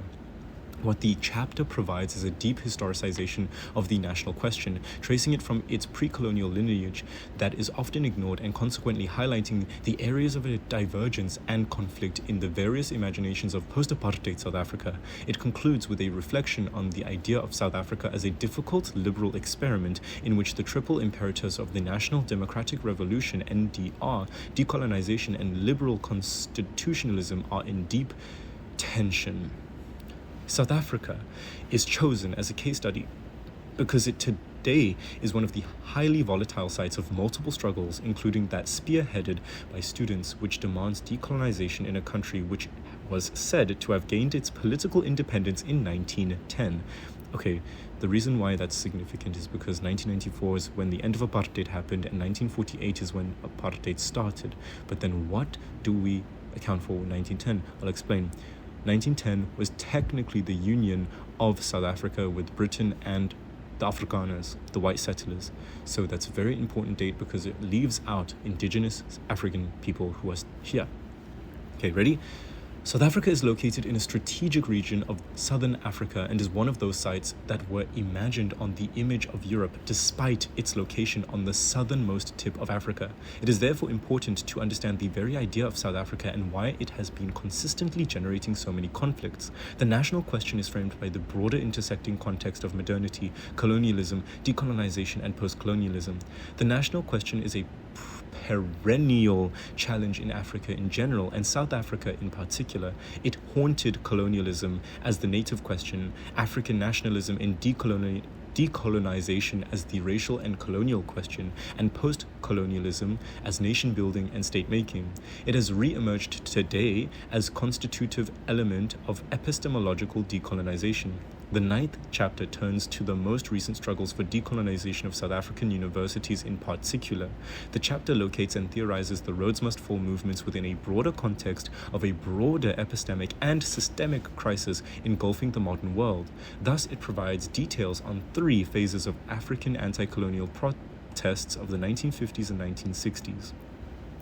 The anti-austerity and limits of reform protests of the 1980s and 90s, and the current Africa uprisings as it opens the canvas for contextualizing a specific South African context mediated by the paradigm of difference and practices of impossibility and co-presence. As the last output of the empire to shed off juridical colonialism known as apartheid, South Africa is indeed racing against time in its attempts to decolonize power, knowledge, and being. The university in South Africa has become a key site of decolonial struggles in 2015. What began as Rhodes Must Fall, targeting Cecil John Rhodes' statue at the University of Cape Town, UCT, quickly expanded into broader demands for cognitive justice, change of curriculum, decommissioning of offensive colonial and apartheid symbols, right to free, quality, and relevant education, cultural freedom, and overall change of the very idea of the university from its Western pedigree, the university in Africa, to an African university. Even more importantly, the demands of Rhodes Must Fall not only expanded to the center of the empire, Britain, where the students of the premier Oxford University also protested against the presence of Rhodes' statue at the Oriel College. When read together with such other movements as Why is My Curriculum White in the United Kingdom and Black Lives Matter in the United States, Rhodes Must Fall became part of planetary struggles for epistemic freedom and life itself. The 10th chapter pulls together the lines of arguments raised in this book and grapples with the difficult question of how can Africans create an African future within a modernity world system structured by global coloniality, as it concludes the book. What are restated are the interconnected and intertwined challenges of coloniality of power, knowledge, and being as constitutive elements of global coloniality that makes it difficult for Africans to create their own futures. It highlights that an analysis of both the constitution and workings of modern global power is an important intellectual task because global coloniality has direct implications on African initiatives aimed at creating African futures. No African futures without epistemic freedom. Decolonization of the 21st century compared to that of the 20th century has to gesture into the future that is predicated on the 6 Ds: deracialization, detribalization, patriarchization, decorporatization, deimperialization, and democratization. Hey, look at that. Look at that. Conclusion. Indeed, the whole world is experiencing the deep and catastrophic effects of double crisis. The crisis is both systemic and epistemic. The epistemic part has led to the reopening of the basic epistemological question and set in motion planetary epistemic struggles that are simultaneously unmasking what has been concealed by Eurocentric epistemology while searching for new knowledges capable of taking the world out of the epistemic crisis. The planetary nature of the epistemic and systemic crisis manifested itself recently in the form form of what became known as the global finance crisis. We are just on the precipice of an AI crisis as well. It took the world by surprise, including Europe and North America, who have paraded themselves as alert to anything that could potentially disturb the legacy of capitalist modernity. The crisis destabilized the epistemological confidence of the Euro-North American world. Modern institutions such as the banks, stock markets, and this entire global financial system nearly lost credibility. The current environmental, ecological crises reckoning the world are another indicator of the epistemic crisis, as well as the systemic crisis that remind us of the catastrophic failures and vulnerabilities of the modern world system that have been caught off guard. What the world is facing is a broad civilizational crisis, which loudly proclaims that modernity has produced many modern problems from which it has no modern solutions. Consequently, it would be naive for peoples from the global south in general, and Africa in particular, to continue looking towards Europe and North America for usable knowledge, relevant ideas, critical theories, and solutions to modern problems.